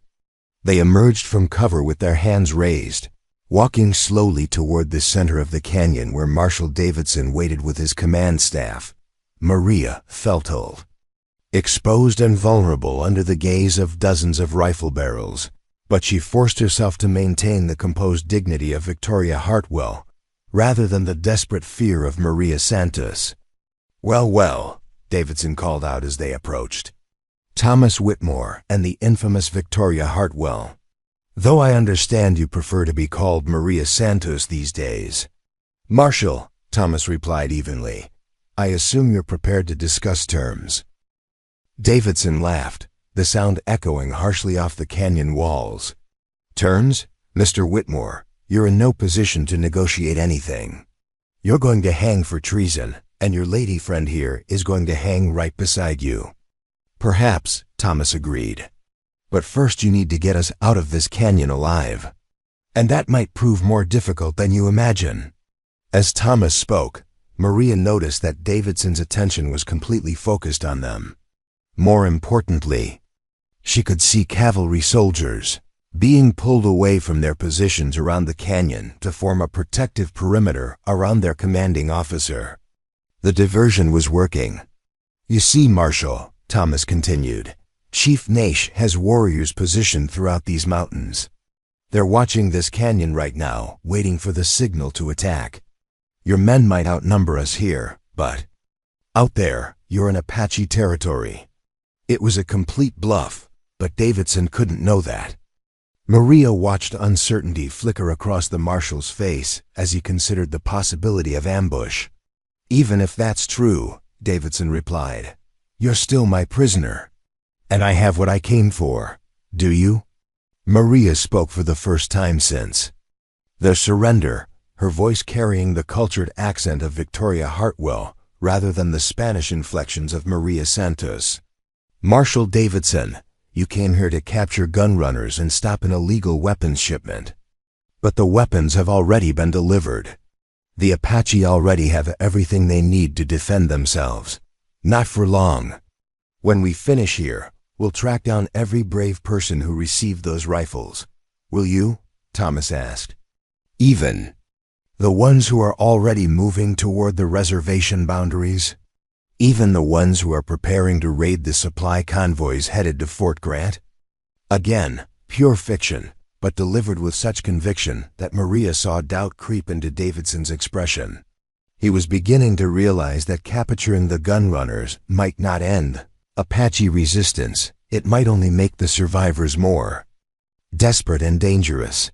"You're lying," Davidson said, but his voice lacked conviction. "Am I? Then why are your scouts reporting signal fires on the eastern peaks? Why are your supply lines being watched by Apache riders who seem to know exactly where you're going to be?" As Thomas spoke, Maria kept one eye on the canyon trail that led to the hidden cave. She could see faint movement among the rocks, Apache families beginning their escape through the secret mining tunnel that Ben had never known about. Chief Nature's trust in his women's ancient knowledge was paying off, but the deception couldn't last forever. Davidson was already beginning to look suspicious about the lack of actual attacks from the Phantom Apache forces Thomas had described. "Enough games," the marshal said finally. "I don't care if there are 100 Apache bands in these mountains. I have my orders, and you two are going back to face federal justice." "Actually," said a new voice from the canyon rim, "they're not." Every head turned to see Ben Crawford climbing down from his position, his face grim with an emotion Maria couldn't read. Behind him came not cavalry soldiers, but a group of Apache warriors she didn't recognize. "Ben?" Thomas called out, confusion evident in his voice. The older man approached the tense standoff with careful steps, his eyes never leaving Marshal Davidson's face. "Tom, I need you to listen to me very carefully," he said. "Things are not what they appear to be." Davidson spun toward Ben with a growing alarm. "Crawford, what are you doing? Get back to your position." "I'm afraid I can't do that, Marshal." Ben's voice carried an authority Maria had never heard before. "You see, I haven't been working for you. I've been working for the Office of Indian Affairs, investigating federal corruption in territorial law enforcement." The words hit the canyon like a thunderclap. Maria felt her understanding of the situation shift completely as Ben continued speaking. "For the past 3 years, I've been documenting how certain federal marshals have been taking bribes to ignore Apache movements, then staging raids when it suited their financial interests. You, Marshal Davidson, have been selling information to hostile tribes while pretending to fight them." Davidson's face went white with fury. "That's absurd. You're the one who's been feeding information to the Apache. I've been protecting them from your corrupt operations," Ben replied calmly. "Just as I've been protecting Thomas and Maria from your illegal execution orders." Maria's mind reeled. Execution orders. Not arrest warrants, orders to kill them on sight. "You see," Ben continued, addressing Thomas and Maria directly, "Marshal Davidson was never planning to take you alive.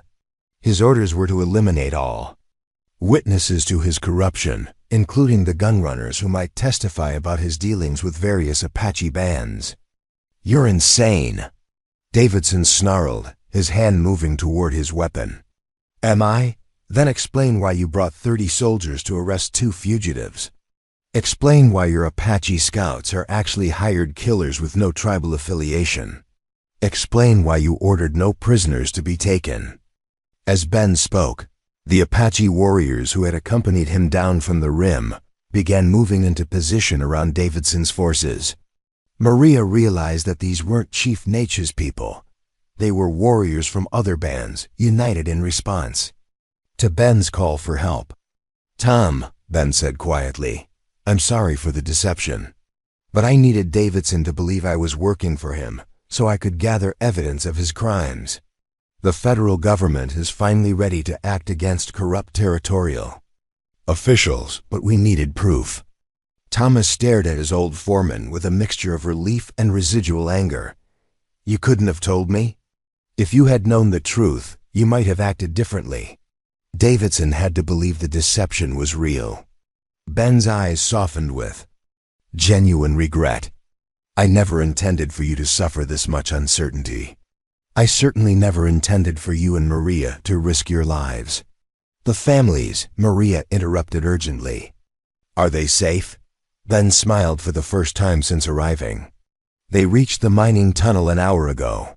Chief Natch's people are already beyond cavalry reach, thanks to your diversion." As the pieces fell into place, Maria understood that they had been protected by forces they hadn't even known existed. Ben's deception had been necessary to expose corruption that went far deeper than gun running or Apache resistance. But Marshal Davidson wasn't finished. With the desperation of a cornered animal, he drew his weapon and aimed it directly at Maria's heart. "Federal agent or not," he snarled, "you're all witnesses to my operations, and dead witnesses can't testify." The canyon erupted in violence once more, but this time the sides were clearly drawn. Davidson's corrupt soldiers found themselves facing not just Apache warriors, but federal agents who had been waiting for exactly this moment to spring their own trap. As bullets flew and the truth finally emerged, Maria realized that the ranch truth she had discovered wasn't just about Thomas's gun running or Ben's betrayal. It was about a web of corruption that had turned federal law enforcement into a criminal enterprise. The heart that had been broken by deception was about to be healed by revelation. But first, they had to survive the desperate final gambit of a man who had nothing left to lose. 6 months later, Maria Whitmore stood on the porch of the rebuilt Copper Crown Ranch, watching the sunrise paint the Arizona mountains in shades of gold and crimson. The ranch looked different now, less secretive, more open, with legitimate cattle grazing in pastures that had once hidden illegal weapons shipments. But the most significant change wasn't in the landscape. It was in the woman who now bore Thomas's name legally and carried his child beneath her heart. The transformation from Victoria Hartwell to Maria Santos to Maria Whitmore had been completed not through deception this time, but through legal documents signed by territorial judges who had finally recognized the depth of corruption in their own system. The woman who had once sought security through marriage had found something far more valuable, a partnership built on shared principles and tested by fire. "Admiring your kingdom?" Thomas asked, emerging from the house with 2 cups of coffee and settling beside her on the porch swing he'd built during their brief honeymoon. "Our kingdom," Maria corrected, accepting the coffee gratefully and thinking about how differently things might have ended. Through the morning air came the sound of children's laughter from the direction of the new schoolhouse. After Marshal Davidson's arrest and the exposure of federal corruption, the territorial government had established an official Indian school near the ranch, where Apache children could receive education while remaining close to their families. The irony wasn't lost on Maria. The same land that had once been used to smuggle weapons now hosted a legitimate effort to bridge 2 cultures. "Any regrets?" Thomas asked, the question that had become a comfortable ritual between them. "Only one," Maria replied, settling against his shoulder. "I regret that it took me so long to understand what I was really looking for." "And what was that?" "A chance to become who I was always meant to be." The sound of approaching hoofbeats interrupted their morning reflection. Maria smiled as she recognized Ben Crawford's distinctive riding style, though the older man looked considerably different than he had during his undercover days. Federal recognition of his service had come with a substantial reward. and Ben now served as the official liaison between the territorial government and the Apache tribes. "Morning, folks," Ben called out, dismounting with the careful movements of a man whose age was beginning to show. "Got some news from Washington that you'll want to hear." Thomas rose to meet his old friend and current partner in the ranch's legitimate cattle operation.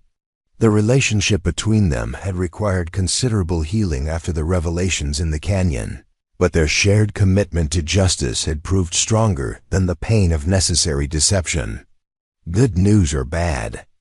"News?" Thomas asked. "Depends on your perspective," Ben replied with a grin. "The territorial legislature just passed the Native Protection Act, full legal recognition of Apache land rights, plus federal funding for schools and medical facilities." Maria felt tears spring to her eyes. The legislation represented everything.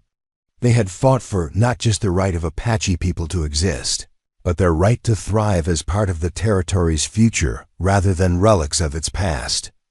"And the other part of the news?" Thomas asked, clearly sensing there was more. Ben's expression grew more serious. "Davidson was found dead in his federal prison cell yesterday morning. Apparent suicide, though the guards are calling it suspicious." The news hit Maria like a physical blow. Marshal Davidson had been cooperating with federal investigators, providing evidence about a corruption network that reached far beyond territorial boundaries.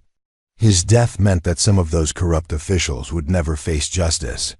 "How? Many others were involved?" Maria asked quietly. "More than we'll ever know," Ben admitted. Davidson was just one piece of a much larger puzzle. But his testimony was enough to clean house in the territorial government and establish new oversight. Procedures. As they spoke, Chief Naish appeared on the horizon, riding toward the ranch with his usual dignified bearing. The Apache leader had become a regular visitor since the end of the crisis, working with territorial officials to establish the new schools and medical facilities that would serve his people. "Chief," Thomas called out in greeting as Naish approached. "What brings you out so early?" Naish dismounted and accepted the cup of coffee Maria offered with ceremonial gravity.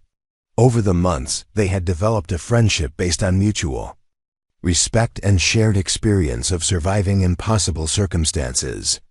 "I come with a request," Naish said in English, his accent now barely noticeable after months of working with territorial officials. "From my people, but also from the territorial governor." "What kind of request?" Maria asked. "The governor wants to establish a model Indian agency here, in this valley. A place where Apache families can live safely while learning to navigate the white man's world." Naish paused, studying their faces carefully. "He has asked me to serve as the agency administrator, and he has asked both of you to help establish the programs."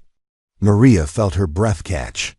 The territorial government was offering them a chance to turn their illegal gun-running operation into a legitimate effort to protect and educate Apache people. It was an opportunity to continue their work within the law rather than outside it. What would that mean for the ranch? Thomas asked practically. "The ranch would become part of the agency headquarters," Ben explained. Thomas would oversee the agricultural programs, teaching Apache families sustainable farming techniques. Maria would help establish the school curriculum and medical facilities. "And we'd be working directly with the territorial government?" Maria asked, still struggling to believe that the authorities who had once hunted them were now seeking their cooperation. "More than that," Naish replied.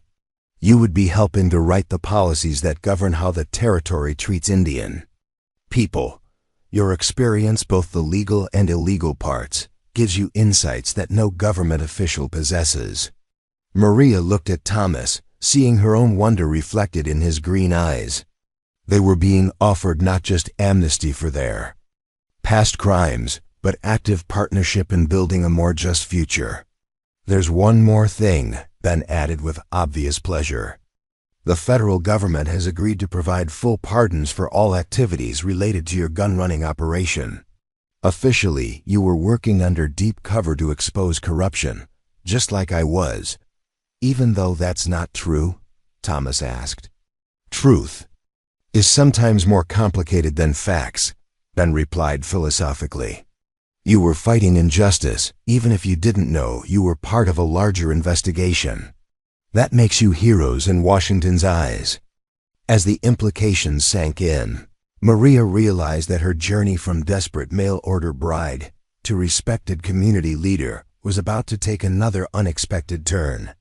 The woman who had once hidden her true nature behind careful respectability was being asked to use her authentic self in service of justice.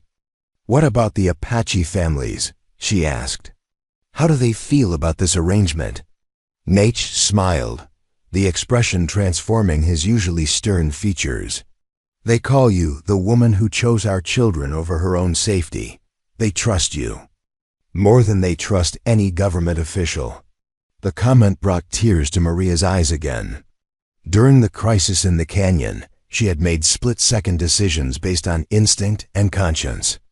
To learn that those decisions had earned her a place of honor among people she deeply respected was overwhelming. We need time to discuss this, Thomas said finally. Of course, Nate agreed, but do not take too long. The territorial governor wants to announce the new agency next month, and there are already families preparing to relocate here. After Nate and Ben departed, Maria and Thomas sat in contemplative silence, processing the magnitude of what they'd been offered. The chance to legitimize their work was everything they could have hoped for, but it also meant accepting a level of public responsibility they had never imagined. What do you think? Thomas asked finally. I think, Maria said slowly, that Victoria Hartwell would have been terrified by this opportunity. She would have seen only the risks, the ways it could go wrong, the potential for public failure. And Maria Whitmore? Maria Whitmore sees a chance to build something lasting. Something that honors the courage of people like Chief Nath and Grandmother and all the Apache families who trusted us with their lives. Thomas took her hand, his calloused fingers intertwining with hers. It won't be easy.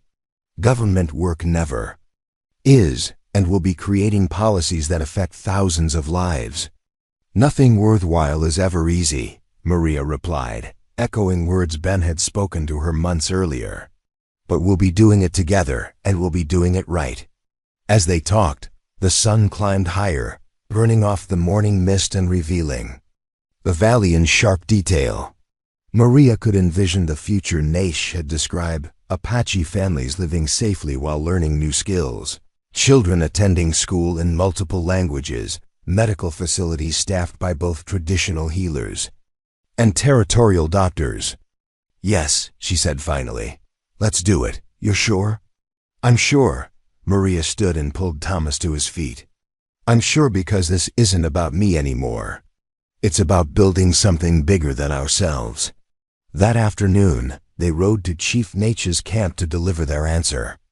The Apache leader received their decision with characteristic dignity, but Maria caught a glimpse of relief in his dark eyes. There is one tradition we must observe, Nate said after they had formally accepted the positions. Among my people, when someone makes a sacrifice for the tribe, they are given a new name that reflects their true nature. He turned to Maria with ceremonial solemnity. You will always be Maria Whitmore in the white man's world. But among the Apache, you will be known as she who stands in the storm, the woman who did not run when the thunder came. And to Thomas, you will be called he who sees with his heart, the man who understands that some things are worth more than life itself. As the ceremony concluded, Maria felt the final pieces of her transformation fall into place. She had started this journey as Victoria Hartwell, a desperate woman seeking security through marriage to a stranger. She had become Maria Santos, a fugitive willing to die for justice. Now she was Maria Whitmore, a respected leader trusted with shaping the future of two cultures.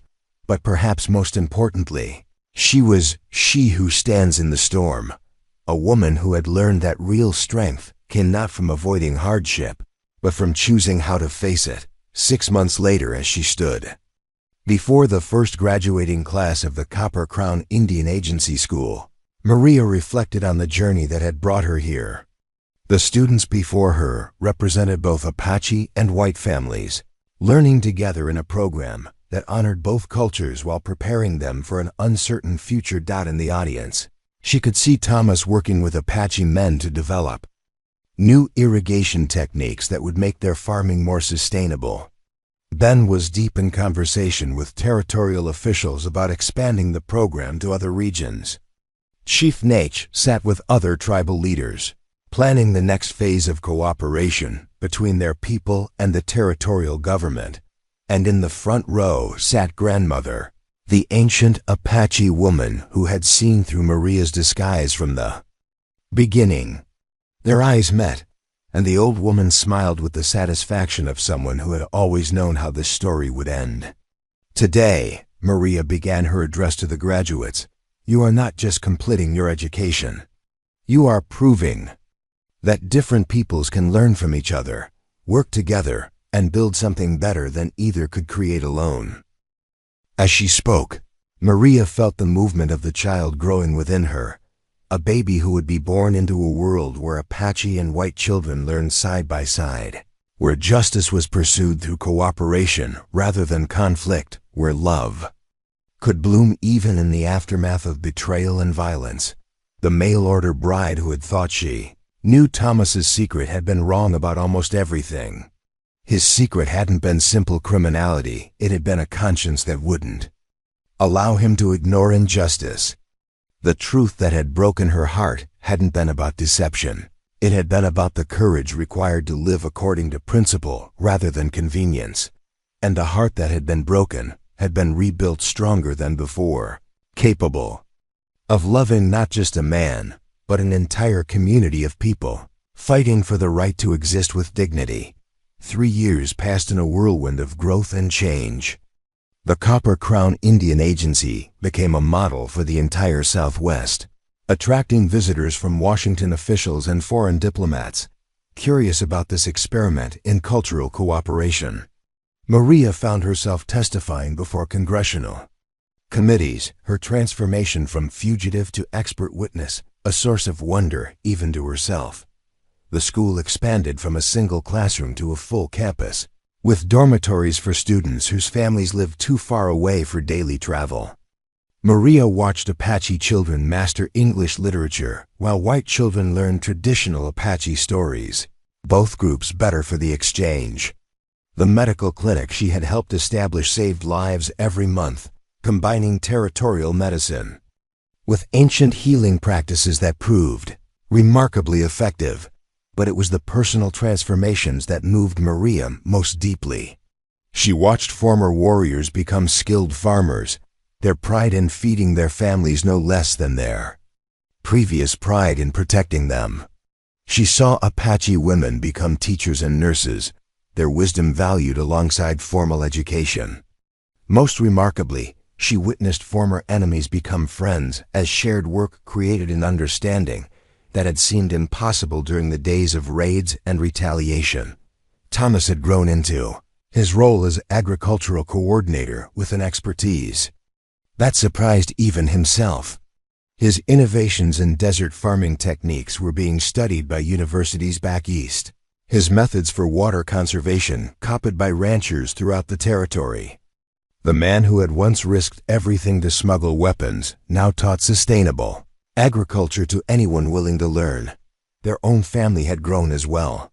Their first child, a daughter they named Hope, spoke Apache as fluently as English, moved between cultures with the ease of someone born to bridge differences.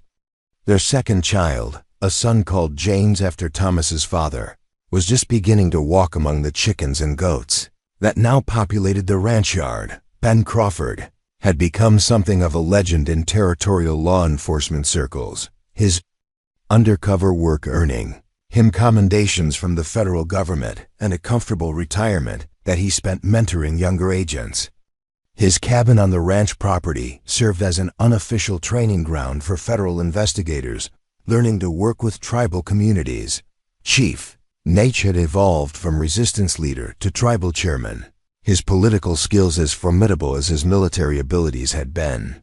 He traveled frequently to Washington, lobbying for expanded Apache rights and serving on federal committees that shaped Indian policy across the West. His children attended the Copper Crown School, preparing to carry their father's diplomatic legacy into the next generation. One spring morning, as Maria reviewed applications from families wanting to join the agency program, she received an unexpected visitor. A young woman arrived on the morning stage, clutching a worn letter and looking around the bustling agency compound with wide eyes full of hope and fear. "Excuse me," the woman said, approaching Maria's office with hesitant steps. "I'm looking for information about the training programs here. I've heard that women can receive education in nursing and teaching." Maria looked up from her paperwork, immediately recognizing something familiar in the young woman's bearing. The careful posture of someone who had learned to present herself as respectable despite difficult circumstances. The hopeful yet guarded expression of someone seeking a new beginning. "Please sit down," Maria said warmly. "I'm Maria Whitmore, the education coordinator. What's your name?" "Sarah Mitchell," the woman replied, settling nervously on the edge of her chair. "I came from Colorado Territory. My husband was killed in a mining accident, and I need to find a way to support myself and my daughter." "What kind of support are you looking for?" Sarah straightened with visible determination. "I can read and write well. I helped my husband keep accounts for his mining crew. I've delivered 3 babies when no doctor was available. I want to learn proper nursing and maybe teach other women to support themselves when their men can't." Maria felt her heart swell with recognition and pride. Here was another woman refusing to let circumstances defeat her. Another soul seeking not charity, but opportunity to build something meaningful. "How old is your daughter?" Maria asked gently. 8. She's bright as a penny and needs schooling." Sarah's voice carried the fierce protectiveness of a mother determined to give her child better opportunities. "I can work to pay for her education, whatever that requires." "Education here is free," Maria replied, watching Sarah's eyes widen with surprise. "And we desperately need good people in our nursing program. The question is whether you're prepared for the challenges." "What kind of challenges?" Maria gestured toward the window, where Apache and white children played together in the schoolyard, while their parents worked side by side in the garden. "You'll be working with people from different cultures, learning healing techniques that might seem strange at first. You'll be treating patients who speak different languages and hold different beliefs about medicine and death." Sarah followed her gaze, taking in the integrated community with thoughtful attention. "In the mining camps, I've worked with Mexicans, Chinese, Irish, Germans, all kinds of people.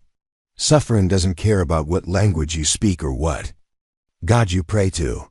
"No," Maria agreed with deep satisfaction. "It doesn't." Over the following weeks, Maria watched Sarah Mitchell integrate into the agency community with remarkable grace. She proved a natural student of both modern nursing techniques and traditional Apache healing methods, her mining camp experience having prepared her to learn from anyone willing to teach. Sarah's daughter, Emma, blossomed in the mixed cultural environment of the school. Maria often saw her playing games that combined English nursery rhymes with Apache songs, or solving arithmetic problems using both American currency and traditional Apache trade calculations. "She reminds me of someone," Thomas observed one evening as they watched Emma help Apache children with their English lessons while they helped her practice Apache words. "Who?" Maria asked, though she suspected she knew the answer. "A certain mail-order bride who arrived here thinking she knew what she wanted, but discovered something completely different." Maria laughed, the sound carrying across the valley where families were settling in for the evening. "I suppose every woman who comes here has her own transformation waiting." "Not just women," Thomas pointed out. "I've seen cowboys become teachers, soldiers become farmers, traders become diplomats. This place changes everyone who stays long enough to let it." That summer brought distinguished visitors to the Copper Crown Agency. A delegation from the Bureau of Indian Affairs arrived to study their methods, followed by representatives from the Smithsonian Institution, documenting traditional Apache culture. Most surprising was the arrival of a group of women from the East Coast, suffragettes interested in studying the agency's approach to women's education and leadership.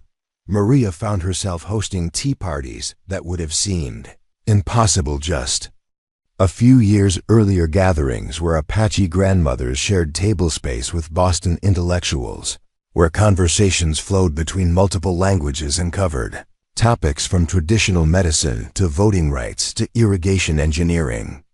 Mrs. Whitmore, one of the suffragettes, said during a particularly lively discussion, "Your work here represents everything we're fighting for back east.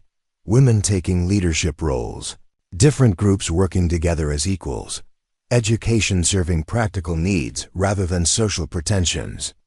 "We're not trying to make political statements," Maria replied carefully. "We're just trying to solve practical problems."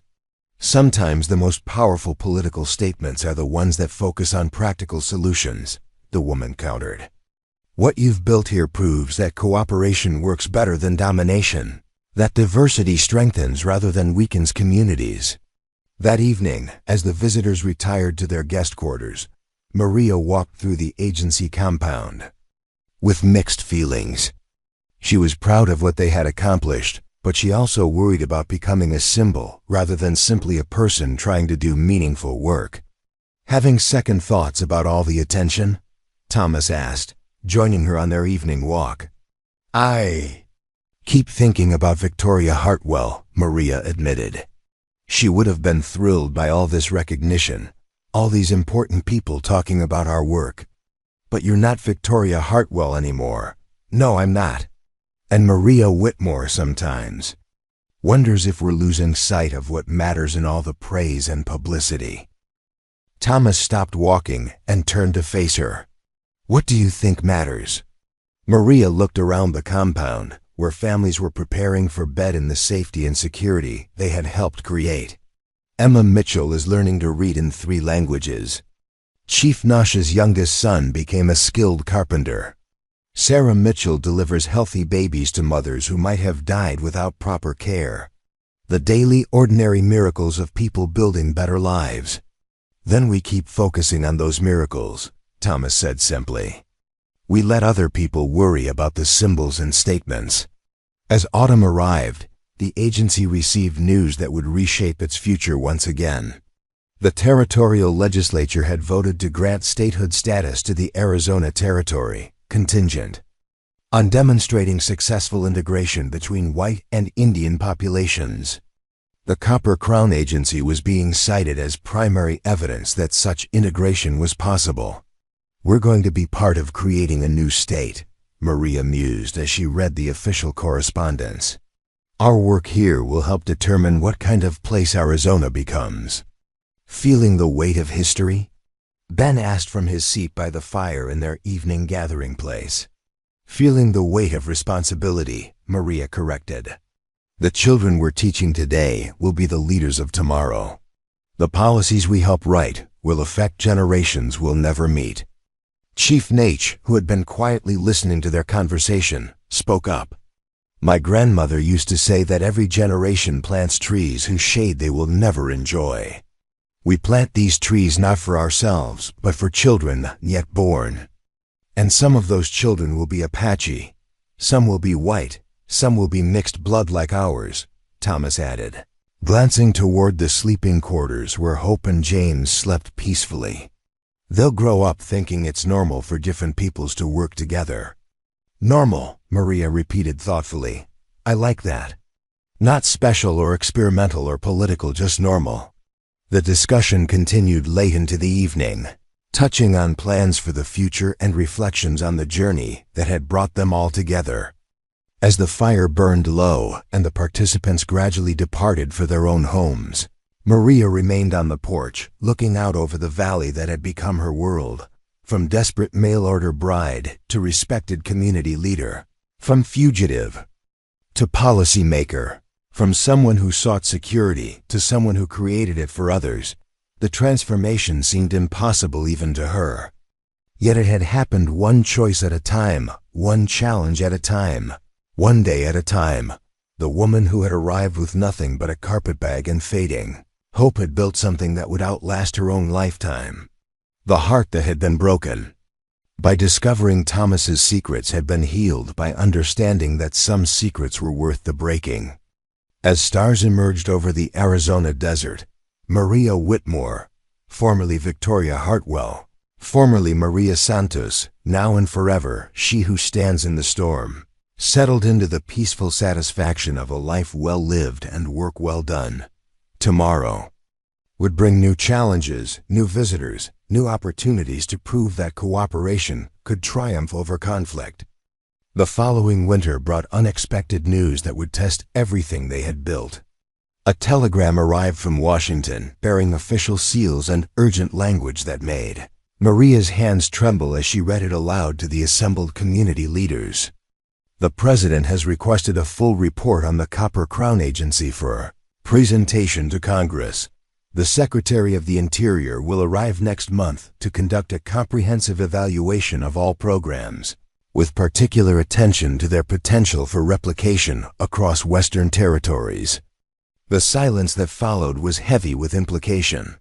Federal evaluation could mean expansion and additional funding, but it could also mean interference, bureaucratic oversight, or worse, closure if their methods were deemed too radical for broader application. What does this really mean? Sarah Mitchell asked, her nursing training having made her a valued voice in community discussions. It means, Chief Naish replied thoughtfully, that we have become too successful to ignore. Success draws attention, and attention brings both opportunity and danger. Ben Crawford, his federal experience invaluable in such moments, offered a more practical perspective. The current administration favors programs that show measurable results. They'll be looking at graduation rates, employment statistics, reduction in tribal conflicts, economic impact on surrounding communities. All of which we can demonstrate, Thomas pointed out. Our programs work. The numbers prove it. Numbers are only part of the story, Maria interjected, her years of navigating political complexities evident in her tone.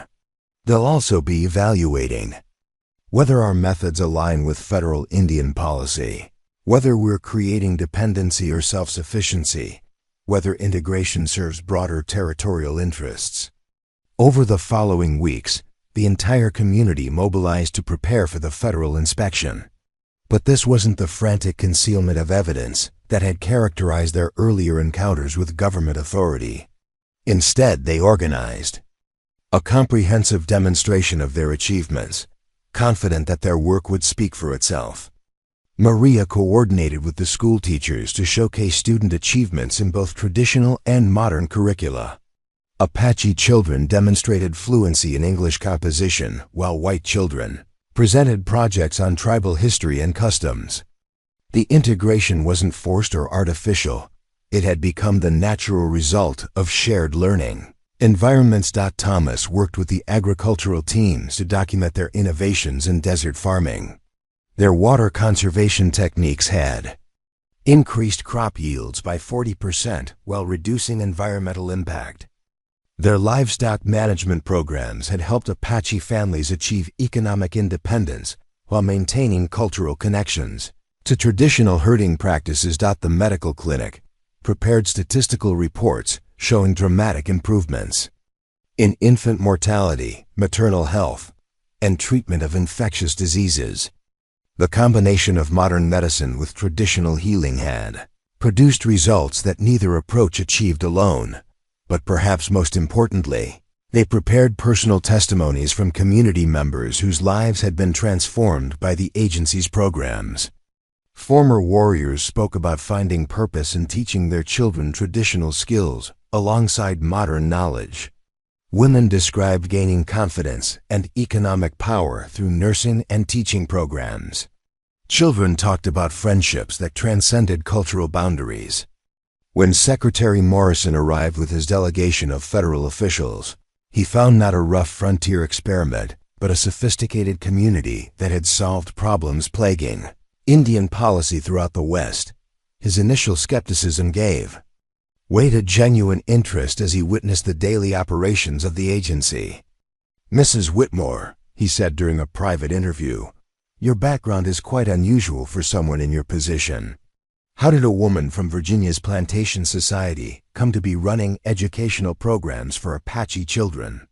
Maria had anticipated this question, understanding that her transformation from mail-order bride to community leader might seem impossible to someone viewing it from the outside.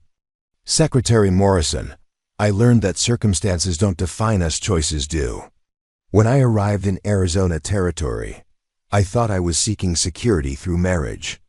What I discovered was that real security comes from building communities where everyone can thrive. And your husband's previous activities don't concern you from a legal perspective?" "My husband's previous activities were motivated by conscience in the absence of legal alternatives. When legal alternatives became available, he embraced them completely. Sometimes breaking unjust laws is necessary to create just ones." The secretary's eyebrows rose at her directness, but Maria sensed respect rather than disapproval in his expression. Her willingness to defend Thomas, while acknowledging the complexity of their situation, seemed to impress rather than concern him. "What would you say to critics who argue that your methods are too radical, that integration moves too quickly for either culture to maintain its identity?" Maria gestured toward the window, where children from both cultures played together while their grandparents shared stories on the porch. "I would say that identity isn't lost through interaction, it's strengthened. These Apache children know their tribal history better than previous generations because they're learning to communicate it to outsiders. These white children understand their own heritage more deeply because they've seen how other cultures preserve their traditions." The evaluation continued for 2 weeks, with federal officials interviewing community members, observing programs, and analyzing statistical data. Maria watched their reactions carefully, noting when they seemed impressed versus concerned, adjusting presentations to address their questions and hesitations. The most tense moment came when one of the officials questioned whether the agency was creating artificial Indians who were neither fully Apache nor fully American. Chief Ness's response was measured but firm. "My children learn Apache ways from their grandmothers and modern ways from their teachers. They hunt with traditional methods and use modern tools. They speak our language at home and English at work. They are not artificial, they are adaptable. In a changing world, adaptation ensures survival. But don't you worry about losing your culture?" "I worry about my culture dying from isolation more than I worry about it changing through contact. Living cultures grow and adapt. Dead cultures become museum exhibits." When the delegation finally departed, they left behind promises of expanded funding and authorization to establish similar programs in New Mexico and Colorado territories. But they also left behind new regulations and oversight requirements that would fundamentally change how the agency operated. "We're going to become part of the federal bureaucracy," Thomas observed as they reviewed the proposed changes. "More funding, but less autonomy. More recognition, but more restrictions. Is that necessarily bad?" Sarah asked. "If it means helping more people, It's complicated," Maria replied, her experience having taught her to see multiple perspectives on every issue. "Federal support gives us resources we couldn't obtain otherwise. But federal oversight means we'll have to justify every decision to people who don't understand local conditions." Chief Nash had been unusually quiet during these discussions, but finally he spoke up. "My father once told me that accepting help from the government is like taking a bear as a partner. The bear is strong and can help you accomplish great things, but you must never forget that it is still a bear." His words proved prophetic over the following months as new federal requirements began affecting daily operations. Curriculum had to be approved by bureaucrats in Washington, who had never seen an Apache child or a desert farm. Medical treatments required documentation that consumed hours of staff time. Financial decisions needed multiple approvals that delayed. Urgent purchases, but alongside the frustrations came unprecedented opportunities. Federal funding allowed them to expand the school to accommodate children from 6 different tribes. New medical equipment enabled them to perform surgeries that previously required dangerous journeys to distant hospitals. Agricultural grants supported experimental programs that could revolutionize farming throughout the Southwest. Most significantly, the success of the Copper Crown Agency led to Maria being appointed to the Federal Commission on Indian Education, making her the first woman to serve in such a capacity. The appointment required her to travel to Washington quarterly, leaving Thomas to manage agency operations in her absence.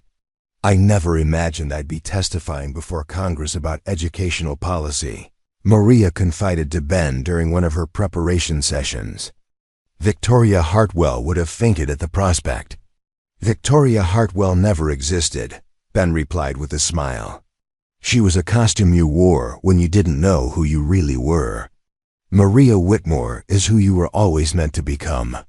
Her first congressional testimony was a nerve-wracking experience, facing a room full of men who seemed skeptical that a woman, especially one with her unconventional background, could offer meaningful insights about federal policy.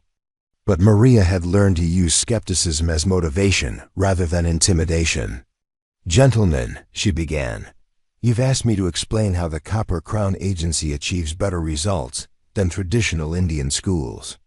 The answer is simple: we treat education as preparation for life, not separation from culture. We teach children to succeed in both worlds rather than forcing them to choose between them." "But surely," one congressman interrupted, "the goal of Indian education should be to help them assimilate into American society." "With respect, Congressman, the goal should be to help them contribute to American society while maintaining the values and knowledge that make their contributions unique. A society that demands conformity from all its members loses the diversity that makes it strong." Her testimony was reported in newspapers across the country, generating both praise and criticism but establishing her as a national voice on Indian policy.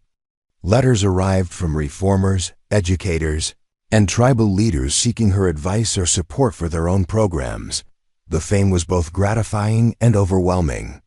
Maria found herself invited to speak at universities, women's clubs, and reform organizations throughout the East. Each speech reinforced her reputation, but also took her away from the daily work that remained closest to her heart. "Sometimes I wonder if we've become too successful," she admitted to Thomas during one of her brief returns home. "The agency runs itself now. The programs we started are being replicated everywhere. Do they still need us?" "Look around," Thomas replied, gesturing toward the bustling community that surrounded them. "This isn't just about programs and policies anymore. This is home for hundreds of families who depend on what we've built together. They don't need us to run every detail, but they need us to protect what we've created." His words reminded Maria that success wasn't measured only by expansion and recognition, but by the daily miracles of people living better lives. Emma Mitchell had grown into a confident young woman planning to attend the Territorial University. Chief Natchez children spoke 4 languages fluently and moved easily between traditional ceremonies and modern classrooms. Apache grandmothers shared their knowledge with eager federal researchers, while maintaining their cultural authority within their own communities. But tonight, in the safety of the world she had helped build, surrounded by the love she had found, and the community she had served, Maria was finally completely, perfectly home. The mail-order bride who had sought security had found purpose. The woman who had broken her heart discovering secrets had healed it by building something worthy of those secrets. The fugitive who had fled from one life had created another life worth staying to defend. As she watched the next generation of children Playing games that blended cultures and speaking languages that bridged differences, Maria knew that her greatest achievement wasn't any single program or policy, but the simple fact that these children would grow up believing that cooperation was normal, that diversity was strength, that different peoples could work together to solve problems that none could solve alone. Victoria Hartwell's journey had ended the day she chose to stay and fight. Maria Whitmore's journey would continue as long as there were children to teach, communities to build, and hearts brave enough to stand in whatever storms the future might bring. Up next, you've got 2 more standout stories right on your screen. If this one hits the mark, you won't want to pass these up. Just click and check them out. And don't forget to subscribe and turn on the notification bell so you don't miss any upload from us.